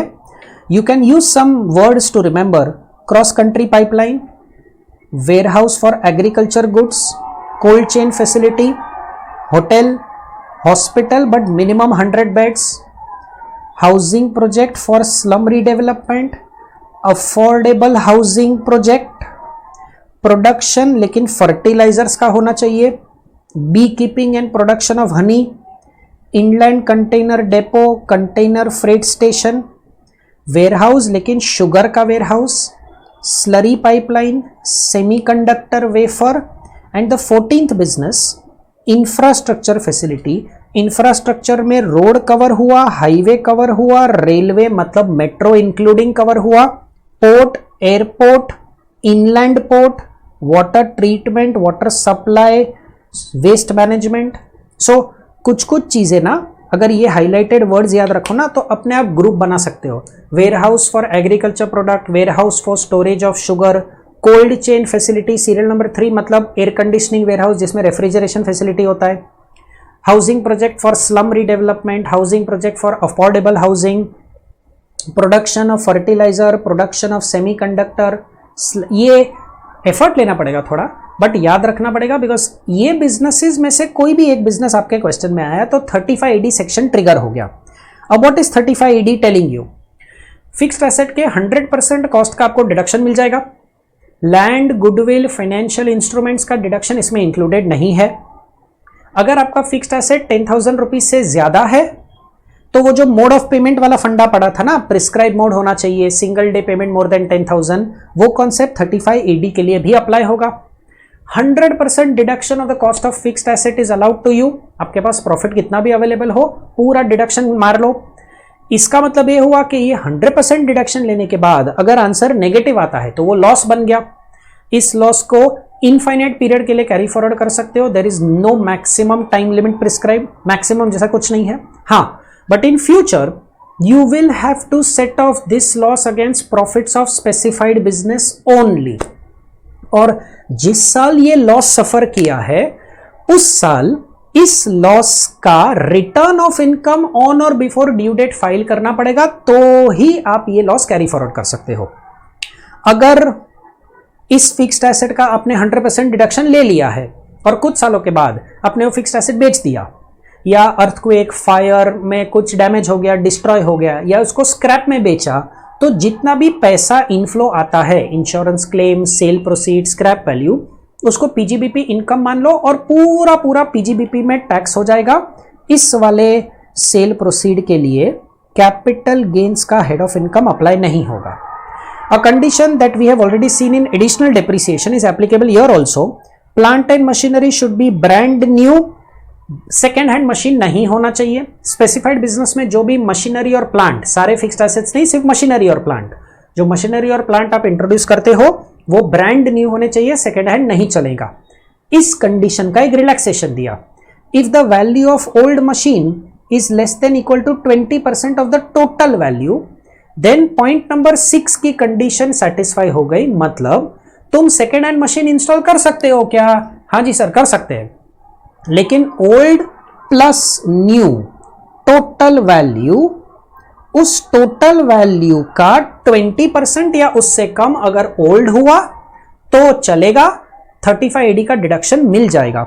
इसका मतलब यह हुआ कि if my old machine is greater then 20% of the total machine, तो ये पूरा सेक्शन का कंडीशन सेटिस्फाई नहीं हुआ, मतलब section 35AD is not applicable. सारे फिक्स्ड एसेट्स को रेलेवेंट ब्लॉक में डाल के सेक्शन 32 का डिडक्शन ले लो, डिप्रिसिएशन क्लेम कर लो, 100% डिडक्शन नहीं मिलेगा। कोई फिक्स्ड एसेट जिसके लिए आपने 35AD का डिडक्शन लिया है should be used only in the specified business for a span of 8 years. 8 साल के बाद आप जो करना चाहो कर लो, कोई दिक्कत नहीं है, लेकिन 8 years it should be used for the purpose of specified business only. अगर आपने इसको वायलेट किया, देन जिस ईयर वायलेट हुआ ना, उस ईयर स्पेसिफाइड बिजनेस का अकाउंटिंग प्रॉफिट लो, जितना 35AD का डिडक्शन आपने पास्ट में माइनस किया था वो अब ऐड बैक कर दो। लेकिन ऐसा मान लो, इमेजिन कर लो कि तभी से लेके अब तक अगर इस फिक्स्ड एसेट को मैंने ब्लॉक में डाला होता तो कितना डेप्रिसिएशन का डिडक्शन हर साल मिलता, वो डेप्रिसिएशन लेस कर दो, और ये जो नेट अमाउंट आया ना, इस नेट अमाउंट को प्रॉफिट में ऐड करके taxable business income in the year of violation. मैंने 2 करोड़ का एक एसेट खरीदा था लेकिन वायलेशन हो गया, और इस 2 करोड़ को मैंने पहले पास्ट में 100% डिडक्शन ले लिया था, तो आज वो 2 करोड़ एड बैक हो जाएगा। और इमेजिन करो कि अगर वो 2 करोड़ मैंने ब्लॉक में डाला होता, तो ऑब्वियसली मैंने तभी पास्ट में ब्लॉक में नहीं डाला था क्योंकि मैंने तो 100% डिडक्शन ले लिया था। लेकिन अगर ब्लॉक में डाला होता तो तब से लेके लास्ट ईयर तक, वायलेशन वाले ईयर को छोड़ के उसके प्रीसीडिंग ईयर तक कितना डेप्रिसिएशन हर साल माइनस होता, तो समझ लो वो डिडक्शन 75 लाख होता। तो 75 लाख लेस कर दो, और ये जो नेट 125 लाख आया ये स्पेसिफाइड बिजनेस के प्रॉफिट में ऐड कर दो। हमने एक 15-20 मिनट पहले ये वाला कॉन्सेप्ट पढ़ा कि बाई चांस अगर आपने ये फिक्स्ड एसेट को स्पेसिफाइड पीरियड से निकाल के नॉर्मल रेगुलर बिजनेस में डाला, तो ये जो 25 लाख है ना, ये जो 125 लाख है, इसी को हम एक्चुअल कॉस्ट मान लेंगे under section 43(1) explanation number 13। And ये 125 स्पेसिफाइड बिजनेस के प्रॉफिट में ऐड होगा, और ये 125 ब्लॉक में कैपिटलाइज होगा। हेंसफोर्थ वो 125 लाख को हम डेप्रिशिएट करेंगे, और वो डेप्रिसिएशन नॉर्मल बिजनेस के प्रॉफिट में से हम लेस करेंगे। 10,000 वाला पॉइंट तो हमने देख लिया। स्पेसिफाइड बिजनेस में जो फिक्स्ड एसेट लगाते हो, अगर वो 10,000 से ज्यादा है, single day payment more than 10,000 है, तो प्रिस्क्राइब मोड यूज करो तो डिडक्शन मिलेगा, वरना डिडक्शन नहीं मिलेगा। What happens about 115 BAC default tax regime? तो देखो भाई, 35AD का डिडक्शन हमको डिफॉल्ट टैक्स रेजिम में नहीं मिलने वाला, मतलब सारे फिक्स्ड एसेट्स को ब्लॉक में डाल के डिप्रिशिएट करो। अगर आप डिफॉल्ट टैक्स रेजिम में टैक्स पे कर रहे हो, बट पुराने सालों में 35AD का डिडक्शन दिया था क्योंकि पुराने सालों में आप ऑप्ट आउट रेजिम में थे और उसकी वजह से लॉस आया था, तो such brought forward loss shall not be allowed to be carried forward, shall not be allowed to be set off. इसका सिंपल मतलब यह हुआ कि this loss will lapse. Sale proceeds, insurance claim, scrap value shall not be taxed separately under section 28। बराबर भी है ना, 35AD का डिडक्शन लेते तो सेल प्रोसीड को सेक्शन 28 में टैक्स करते, अब तो ये सेल प्रोसीड को ब्लॉक में से माइनस करना पड़ेगा। अच्छा हाँ, condition mentioned in point 10 above. कौन सा पॉइंट 10 सर? वो मोड ऑफ पेमेंट वाला, वो तो अभी भी अप्लाई होगा।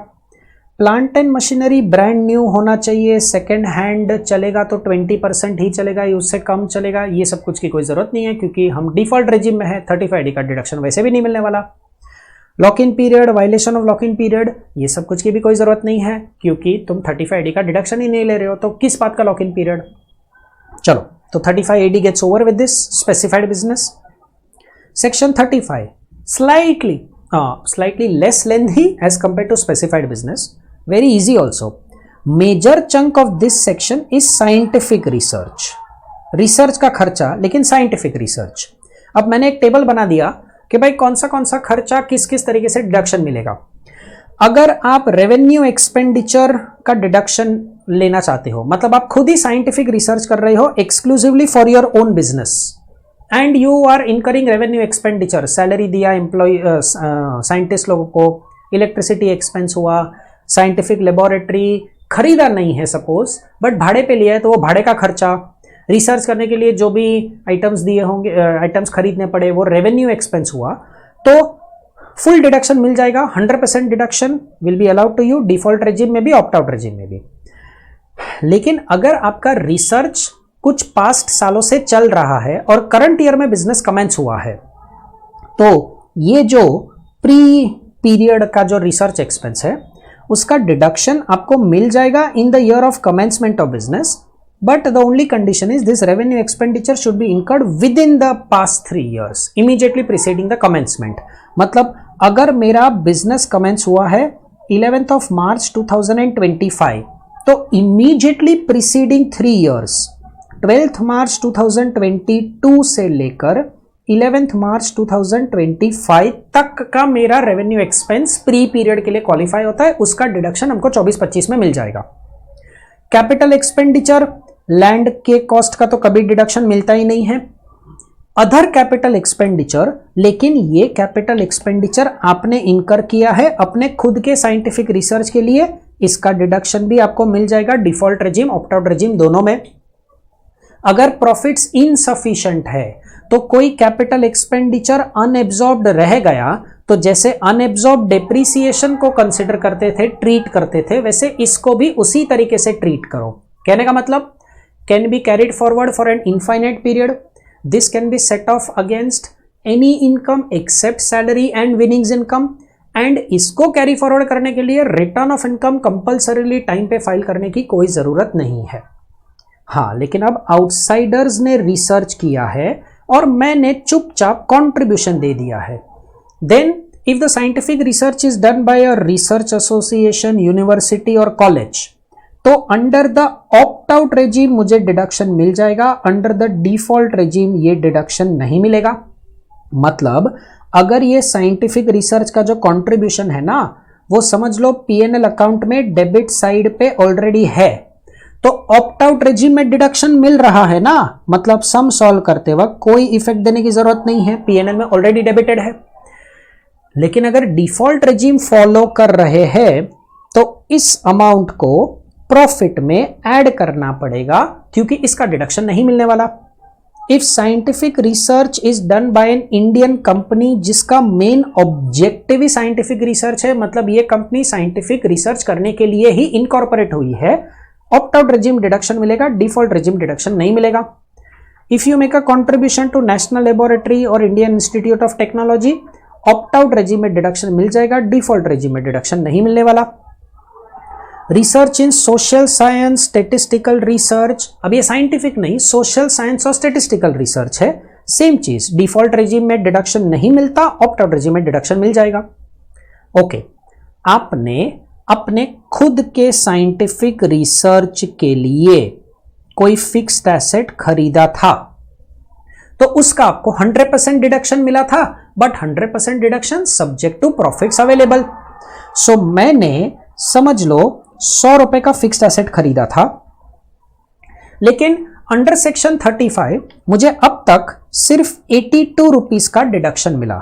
दैट मीन्स आज 18 रुपीज, अभी भी इनकम टैक्स एक्ट के हिसाब से ये 18 rupees is the value of the fixed asset. अब मैंने ये फिक्स्ड एसेट समझ लो सेल कर दिया and I sold it for 68 rupees, तो इनकम टैक्स के हिसाब से वो 18 रुपीज की वैल्यू है, 68 में बेचा, दैट मीन्स मेरा प्रॉफिट 50 रुपए आया। अब 50 रुपए का मेरा प्रॉफिट, लेकिन आज तक डिडक्शन कितना लिया था सर? आज तक डिडक्शन 82 का लिया था, तो टैक्सेबल अमाउंट इज 50 रुपए ओनली, एंड दैट 50 रुपया taxable is under the head PGBP, क्योंकि डिडक्शन भी तो पीजीबीपी में ही लिया था। लेकिन इसी एग्जांपल को अलग तरीके से अगर प्रेजेंट करूं विद अ स्लाइट चेंज कि 100 रुपए का फिक्स्ड एसेट है, 82 का डिडक्शन मिला था, 18 rupees is the value as per income tax act, और मैंने ये फिक्स्ड एसेट 128 में बेचा, तो अब इनकम टैक्स की नजर में 18 की वैल्यू तो थी ना, तो प्रॉफिट 110 आया। लेकिन अब ये 110 में से पीजीबीपी के हेड में सिर्फ और सिर्फ 82 रुपीज टैक्सेबल होगा। सर क्यों 82 रुपीज? क्योंकि पीजीबीपी के हेड में अब तक सिर्फ 82 का ही डिडक्शन लिया था। तो सर ये बाकी की अमाउंट 28 रुपीज की बाकी की amount is taxable under capital gains, और दिस 28 जो टैक्सेबल अंडर कैपिटल गेन्स है ना, this is nothing but cell proceed 128 minus cost of acquisition 100, तो ये जो डिफरेंशियल 28 आया ये कैपिटल गेन में टैक्स हो गया। इन सिंपल वर्ड्स, कॉस्ट के ऊपर जितना सेल प्रोसीड मिला that will be taxable under the head capital gains. Cell proceed shall be taxable under the head PGBP to the extent deduction is allowed under the head PGBP। एक last चीज हमने देखा कि अगर आप contribution करते हो, खुद नहीं, if you are not doing research for yourself, if you are contributing to outsiders and if your gross total income includes PGBP, मतलब तुम पीजीबीपी कर रहे हो and you are making contribution to outsider, default regime deduction not allowed, opt-out regime deduction allowed, we saw that. Now I am trying to imagine a situation, what if for scientific research, for social science research, the person who has given a contribution, his GTI, his gross total income does not include PGBP income, example salaried person, लेकिन उसको scientific research के लिए contribution देना था तो उसने contribution दे दिया। अब जिसके ग्रॉस टोटल इनकम में पीजीबीपी है ही नहीं, इस वाले बंदे के लिए अपना सेक्शन 35 तो अप्लाई होने ही नहीं वाला, तो क्या करें? इस वाले बंदे को हम डिडक्शन दे देंगे अंडर सेक्शन 80 GGA। लेकिन गाइस 80 GGA का डिडक्शन तो सिर्फ ऑप्ट आउट रेजिम में मिलता है, डिफॉल्ट रेजिम में 80 GGA का डिडक्शन मिलने ही नहीं वाला। दैट मीन्स अगर आप एक पैटर्न देखो, पीजीबीपी वाला बंदा है या नॉन पीजीबीपी वाला बंदा है, डिफॉल्ट रेजिम में उसको डिडक्शन मिलता ही नहीं है, ना सेक्शन 35 ना section 80 GGA। Opt out regime वाला बंदा है, उसको हमने डिडक्शन दे दिया अंडर 35, अगर वो पीजीबीपी वाला बंदा है अंडर सेक्शन 35, या फिर अंडर सेक्शन 80 GGA अगर वो बंदा नॉन पीजीबीपी वाला बंदा है। चलो moving ahead, deductions under section 36। Now ये जो सारे सेक्शंस है ना, छोटे छोटे सेक्शंस है, कुछ सेक्शंस ऐसे एकदम सुपर डुपर इंपॉर्टेंट सेक्शंस है, बट कुछ एकदम सिंपल है। जैसे कि पहला वाला एकदम सिंपल, स्टॉक इन ट्रेड पे इंश्योरेंस प्रीमियम पे करोगे तो बिजनेस एक्सपेंस ही है, डिडक्शन मिलेगा। एम्प्लॉयर अगर एम्प्लॉई के बेनिफिट के लिए ग्रुप इंश्योरेंस स्कीम लेता है तो उसके लिए जो प्रीमियम पे करता है उसका डिडक्शन मिलेगा। वो ग्रुप इंश्योरेंस स्कीम या तो जनरल इंश्योरेंस कंपनी का होगा या किसी और इंश्योरेंस कंपनी का होगा, ठीक है, क्या फर्क पड़ता है। अगर मेडिक्लेम पॉलिसी लिया है और उस मेडिक्लेम पॉलिसी पे प्रीमियम पे किया है, बस एक छोटी सी condition, the premium should be paid by any mode other than cash. तो ये जो ग्रुप इंश्योरेंस पॉलिसी का प्रीमियम पे किया या ये मेडिक्लेम पॉलिसी का प्रीमियम पे किया, बिजनेस एक्सपेंस है, उसका डिडक्शन मिल जाएगा आपको। इंपॉर्टेंट सेक्शन, बहुत बार एग्जाम में पूछते हैं, अगर आप आपके एम्प्लॉइज को बोनस या कमीशन दे रहे हो तो वो बिजनेस एक्सपेंस है, उसका डिडक्शन मिल जाएगा, लेकिन deduction will be allowed as per 43B। और 43B सेक्शन आपको बोलता है दो चीजें, नंबर 1 पेमेंट करोगे तो डिडक्शन मिलेगा, अनपेड रखोगे तो डिडक्शन नहीं मिलने वाला। जो जो एक्सपेंसेस सेक्शन 43B में कवर्ड है वो एक्सपेंसेस को सिर्फ P&L में डेबिट कर दोगे तो डिडक्शन ऑटोमेटिकली नहीं मिलने वाला। नंबर 1 कंडीशन, उसको पे करना पड़ेगा, एक्चुअल पेमेंट बेसिस पे डिडक्शन मिलेगा। नंबर 2, अगर तुमने due date of filing return पे या उसके पहले पे कर दिया तो जिस साल का एक्सपेंस है उसी साल डिडक्शन लेके जाओ। अगर आपने due date of filing return या उसके पहले पे कर दिया तो जिस साल का खर्चा है उसी साल का डिडक्शन है। अगर आपने due date of filing return के बाद में पे किया तो जो भी फ्यूचर ईयर में पे किया ना, उस ईयर में डिडक्शन मिलेगा। जिस साल तुमने खर्चा किया है ना, उस साल वो एक्सपेंस डिसअलाउ हो जाएगा। तो अपना bonus and commission to employees 24-25 का है, but it is paid up to 31 March 2025, deduction current year में ही मिल गया। It is paid after 31 March 2025 but on or before the due date of filing return, तो भी डिडक्शन 24-25 में मिल गया, on or before due date. It is paid after the end of the year, but it is paid after the due date of filing return. भाई जिस साल तेरा actual payment हुआ ना, उसी साल तेरा डिडक्शन होगा. जिस ईयर का एक्सपेंस है उस ईयर डिडक्शन नहीं मिलेगा, 24-25 में डिसअलाउ करना पड़ेगा.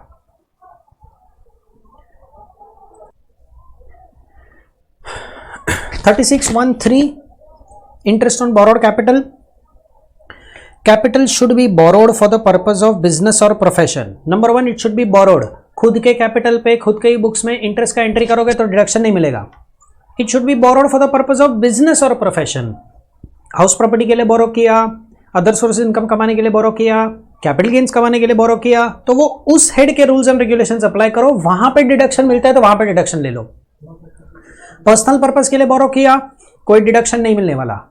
If you have borrowed money for the purpose of business और profession, only then you are going to get a deduction under this head. याद रखना, for the purpose of business और profession में ये भी इंक्लूड होगा कि तुमने वर्किंग कैपिटल के लिए लोन लिया है या फिर तुमने फिक्स्ड एसेट के खरीदने के लिए लोन लिया है, और वो जो फिक्स्ड एसेट खरीदा है वो बिजनेस या प्रोफेशन के लिए खरीदा है, तो पर्पज ऑफ बिजनेस प्रोफेशन में वो भी कवर हो गया. इंटरेस्ट का डिडक्शन आपको मिलेगा. ये चीज हमने कुछ देर पहले ही देखी थी. Up to the date the fixed asset is put to use, उसका आपको कोई डिडक्शन नहीं मिलने वाला अंडर दिस सेक्शन, क्योंकि वो रेवेन्यू एक्सपेंस नहीं है, it is a capital expenditure. उसको आप एक्चुअल कॉस्ट में इंक्लूड कर लो 43 subsection 1. But after the date the fixed asset is put to use, हाँ, उसका आपको रेवेन्यू बेसिस पे डिडक्शन मिल जाएगा. Section 36 subsection 1 clause number 3. Point to be noted, हम लोग ये वापस देखेंगे कि अगर टीडीएस डिफॉल्ट हुआ है, टैक्स इज नॉट डिडक्टेड, या फिर डिडक्ट होने के बाद डिपॉजिट नहीं हुआ है, तो फिर उस इंटरेस्ट एक्सपेंस का डिडक्शन नहीं मिलेगा, वो इंटरेस्ट एक्सपेंस डिसअलाउ हो जाएगा. In certain cases interest will be allowed as a deduction as per section number 43B.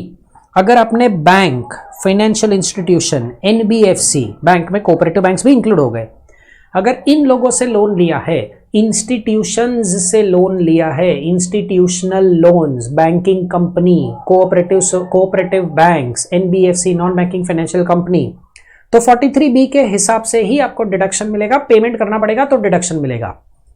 और कोई लेंडर हुआ तो deduction will be allowed on accrual basis.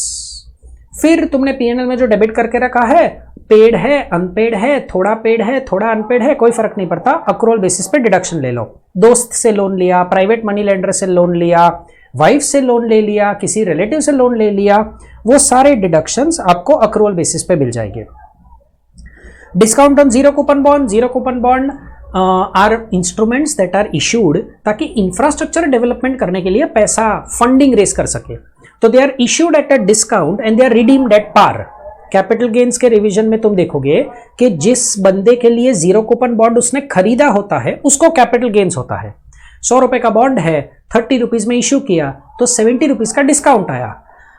15 साल के लिए बॉन्ड इश्यू किया तो 70 रुपीज का डिस्काउंट डिवाइडेड बाय 15 ईयर्स, ये जो अमाउंट आएगा ये बॉन्ड इश्यू करने वाले एंटिटी के लिए एक्सपेंस है.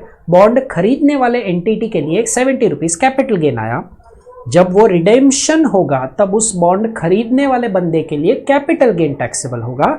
मैं जो वो बॉन्ड इश्यू कर रहा हूं, मैं वो 70 रुपीज के डिस्काउंट को 15 ईयर्स में स्प्रेड कर दूंगा और डिडक्शन मिल जाएगा. अगर ड्यूरेशन 12 ईयर्स है तो 12 ईयर्स में स्प्रेड करूंगा. Life of zero coupon bond.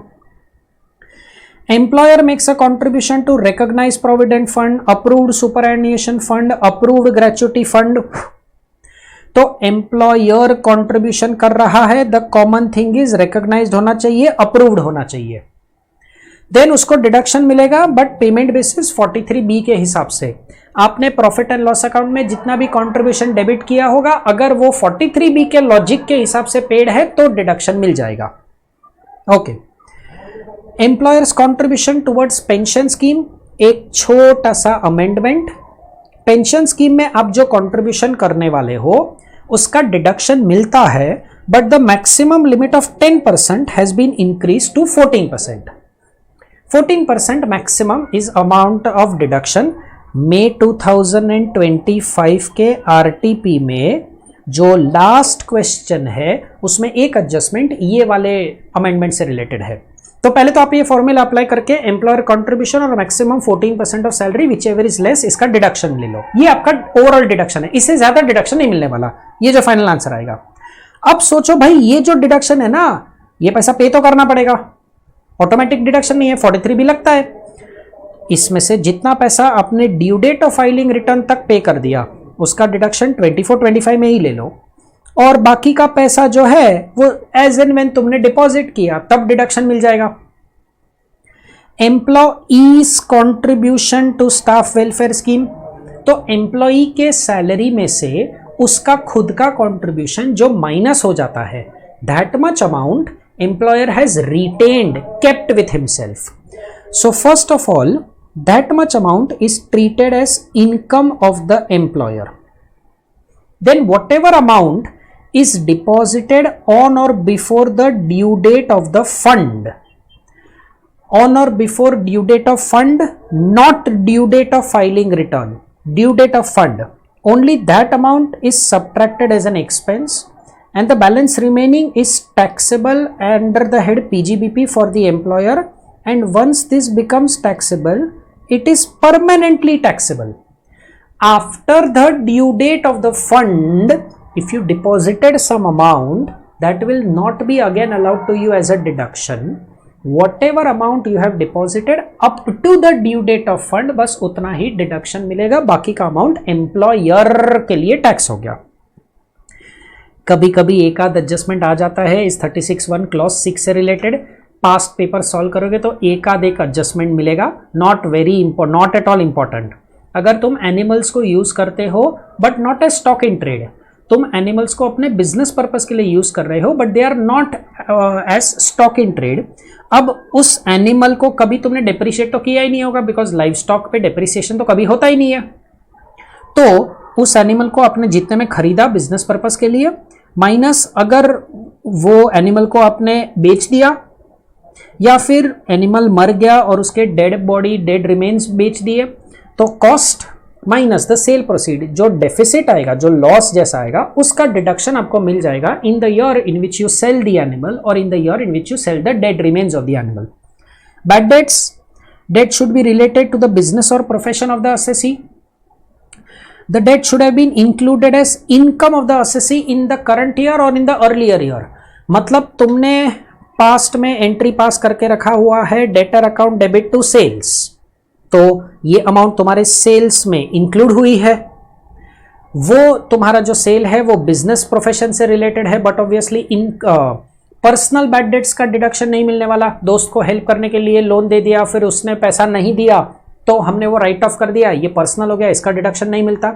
और अगर बैड डेट्स का डिडक्शन चाहिए तो it should be written off in the books of account. अगर तुमने प्रोविजन क्रिएट किया है उसका कोई डिडक्शन नहीं मिलता, तुम्हारा ये डेट पीएनएल अकाउंट में राइट ऑफ होना चाहिए तो डिडक्शन मिलेगा। फ्यूचर में जब बैड डेट्स रिकवर होगा तो bad debts recover will be taxable as PGBP income. अगर तुम्हारा बिजनेस एग्जिस्टेंस में नहीं भी हुआ ना तो भी वो पीजीबीपी इनकम के तौर पे माना जाएगा। ये वाला जो पॉइंट है ना, ये पॉइंट याद रखना, छोटा सा point. Set of and carry forward of losses का जब हम रिवीजन करेंगे ना तो इस पॉइंट को वापस देखेंगे कि bad debts recovered will be taxable under the head PGBP whether you are doing the business still or you've already discontinued the business does not matter, the head of income is PGBP. Securities transaction tax STT PGBP के head में deduction मिलता है, capital gains में deduction नहीं मिलता। Sir ये किस type का प्रोविजन है, ऐसा क्यों इनकंसिस्टेंसी है? देखो, सिक्योरिटीज ट्रांजैक्शन टैक्स तुम इक्विटी शेयर्स या units of equity oriented mutual fund पे भरते हो। अब पीजीबीपी कब लगेगा sir? When they are held as stock in trade. लेकिन यार अगर स्टॉक इन ट्रेड हुआ तो any amount paid as STT will be allowed as a deduction, क्योंकि ये बिजनेस का एक्सपेंस हो गया। अगर ये ही equity shares and units of equity oriented mutual fund तुम्हारा कैपिटल एसेट है, then STT becomes a personal expense, and if it's a personal expense तो but obviously no deduction will be allowed to you under the head capital gains। Business expense हुआ क्योंकि वो stock in trade है तो ही deduction मिला। उसी तरीके से कमोडिटीज ट्रांजैक्शन टैक्स, तो commodities are held as stock in trade तो डिडक्शन मिल जाएगा। Okay, section 37(1) general deduction, expenses allowed as a deduction, expenses which are allowed as a deduction, इसका range of sections is from section number 30 to 37(1) और फिर उसमें साथ में section number 43B है और हमने वो जो एक्चुअल कॉस्ट सेक्शन 43(1) करके पढ़ा। जनरल डिडक्शन नाम ही बोलता है जनरल। एनी एक्सपेंडिचर जो कैपिटल नहीं है मतलब रेवेन्यू है, पर्सनल नहीं है मतलब बिजनेस के लिए इनकर हुआ, not incurred for an illegal purpose, not incurred for a offence, not incurred for a crime. Specific deduction 30 to 36 में कवर नहीं होता, लेकिन बट ऑफ कोर्स बिजनेस के लिए इनकर होता है, तो सेकंड पॉइंट और फिफ्थ पॉइंट तो बेसिकली सेम हो गया।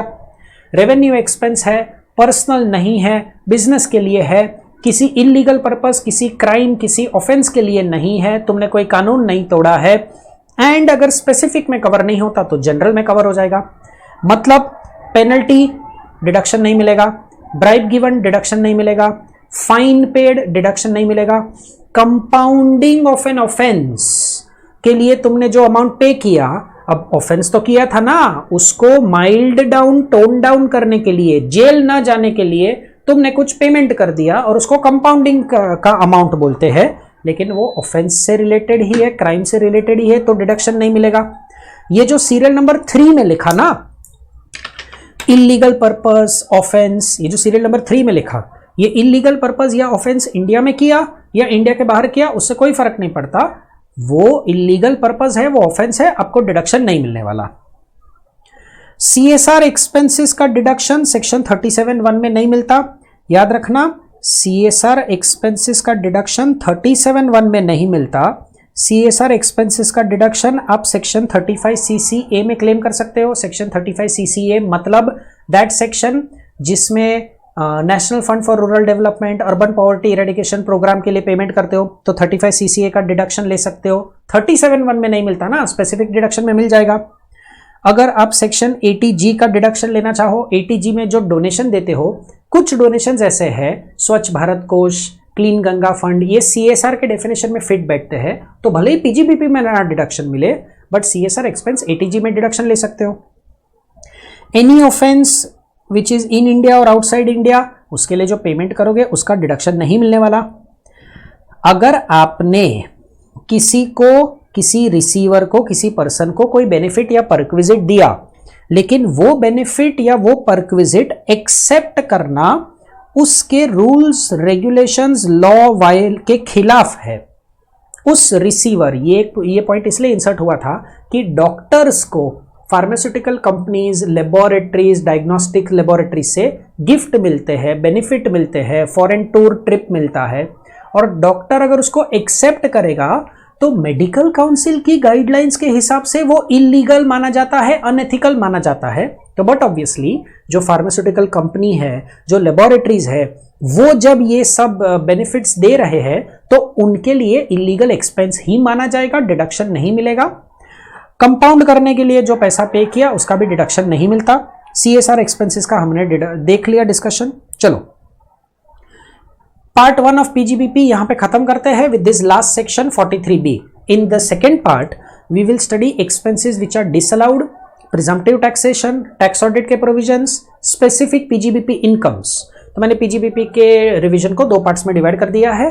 Expenses allowed as a deduction तक पहला पार्ट, एक्सपेंसेस डिसअलाउड दूसरा part. Expenses allowed as a deduction certain 43B is the last section. देखो अगर कोई खर्चा है, अगर कोई एक्सपेंडिचर है जो 43B में कवर नहीं होने वाला, तो as per is method of accounting cash basis या अक्रूवल बेसिस उसको डिडक्शन मिल जाएगा। बुक्स में आपने जो किया है हम उसके हिसाब से आपको डिडक्शन दे देंगे। लेकिन भाई याद रखो, अगर आपका एक्सपेंस 43B वाला एक्सपेंस है, अगर आपने जो एक्सपेंस इनकर किया है वो 43B में कवर होता है, देन आप पे करोगे तो उसी साल डिडक्शन मिल जाएगा जिस साल आपने पे किया। अगर आपने 31 मार्च के बाद पे किया बट ड्यू डेट के पहले पे कर दिया, on or before due date, तो भी उसी ईयर डिडक्शन लेके जाओ। But if you are making the payment after the applicable due date, तो जिस ईयर एक्सपेंस इनकर हुआ ना उस ईयर उसको डिसअलाउ करो, नेट प्रॉफिट में उस अमाउंट को ऐड बैक कर दो।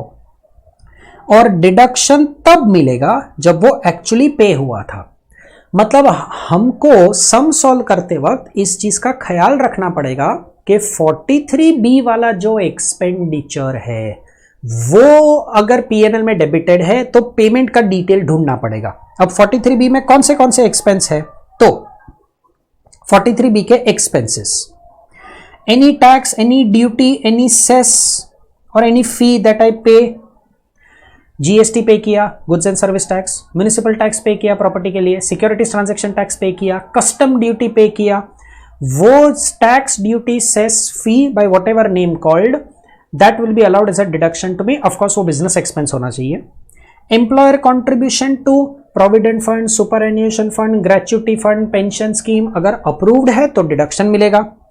एम्प्लॉयज को बोनस और कमीशन, ये तो शायद 25-30 मिनट पहले ही डिस्कशन हुआ, bonus commission to employees deduction मिलेगा on payment basis only. Any interest on loan, अगर institutions, bank, cooperative bank, NBFC, financial institution, इन लोगों से हमने लोन लिया है तो वो लोन पे जो इंटरेस्ट है उसको सिर्फ पीएनएल में डेबिट करूंगा तो नहीं चलेगा, उसका पेमेंट करना पड़ेगा। एम्प्लॉयज को लीव सैलरी, लीव एनकैशमेंट देते हैं तो जिस साल पे करते हो उस साल डिडक्शन मिलेगा पेमेंट बेसिस पे। अगर इंडियन रेलवेज को कोई अमाउंट पे कर रहे हो, इंडियन रेलवेज के थ्रू गुड्स का ट्रांसपोर्टेशन कर रहे हो तो फ्रेट एक्सपेंसेस, कैरेज एक्सपेंसेस इनकर करते हो।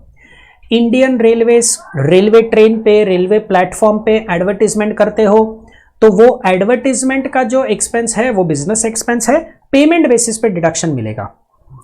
लास्ट ईयर एक इंपॉर्टेंट पॉइंट इंट्रोड्यूस हुआ था, इंस्टीट्यूट ने लास्ट ईयर मतलब कि मई 2024 के आरटीपी में भी इससे रिलेटेड एक एमसीक्यू बनाया था, अच्छा एमसीक्यू था वो। Any amount that you pay to a micro enterprise और small enterprise as per micro small medium enterprise development act 2006। देखो गाइस, एक्ट का नाम वापस एक बार बोल रहा हूं, ध्यान से सुन लो, micro small medium enterprise.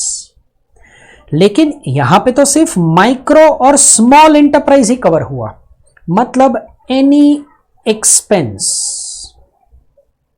Which is payable to a medium enterprise, any expense which is payable to a medium enterprise. Guys, उसके लिए ये वाला सेक्शन 43B अप्लाई नहीं होता, मतलब इस एक्सपेंस का आपको डिडक्शन मिल जाएगा ऑन अक्रूवल बेसिस।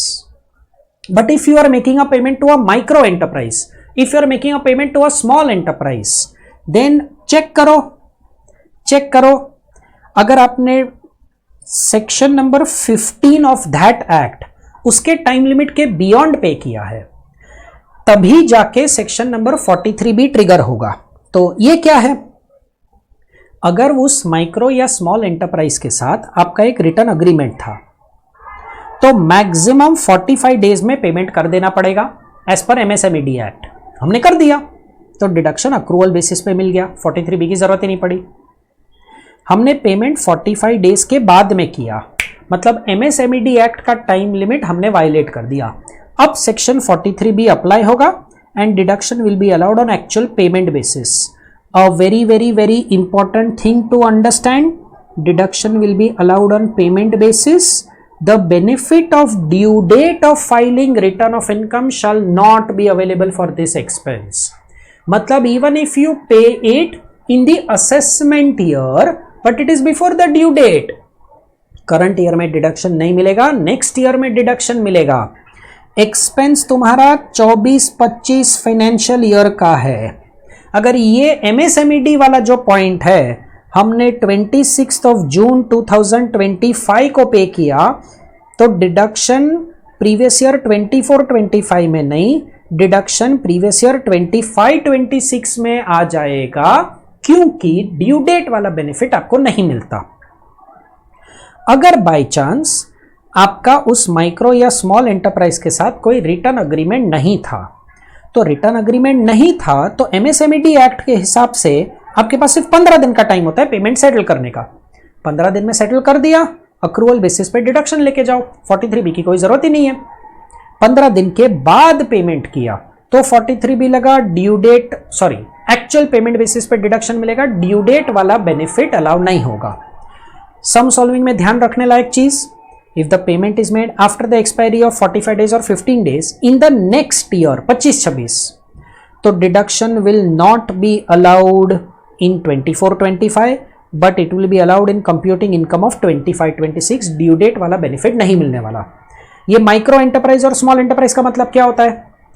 अगर आप स्क्रीन पे नजर रखना प्लीज, अगर आप एक मैन्युफैक्चरर हो, अगर आप एक मैन्युफैक्चरर हो गुड्स के, तो you are a micro enterprise अगर आपका प्लांट एंड मशीनरी का इन्वेस्टमेंट 1 करोड़ या उससे कम है।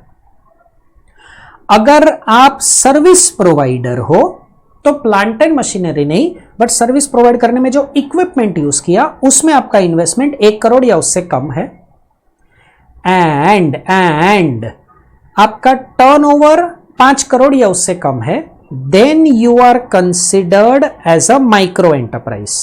मतलब प्लांट एंड मशीनरी या इक्विपमेंट जो भी अप्लाई हुआ, plant and machinery goods manufacturer के लिए, इक्विपमेंट सर्विस प्रोवाइडर के लिए, वो 1 करोड़ या उससे कम है और उस साल का टर्नओवर 5 करोड़ या उससे कम है, तो you are a micro enterprise.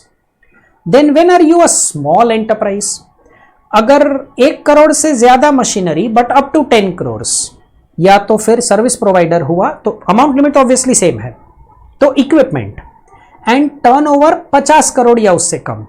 So it's a kind of a silly way to remember, but 1 crore 5 crore याद रखो, less than equal to 1 crore, less than equal to 5 crore, तो तुम माइक्रो।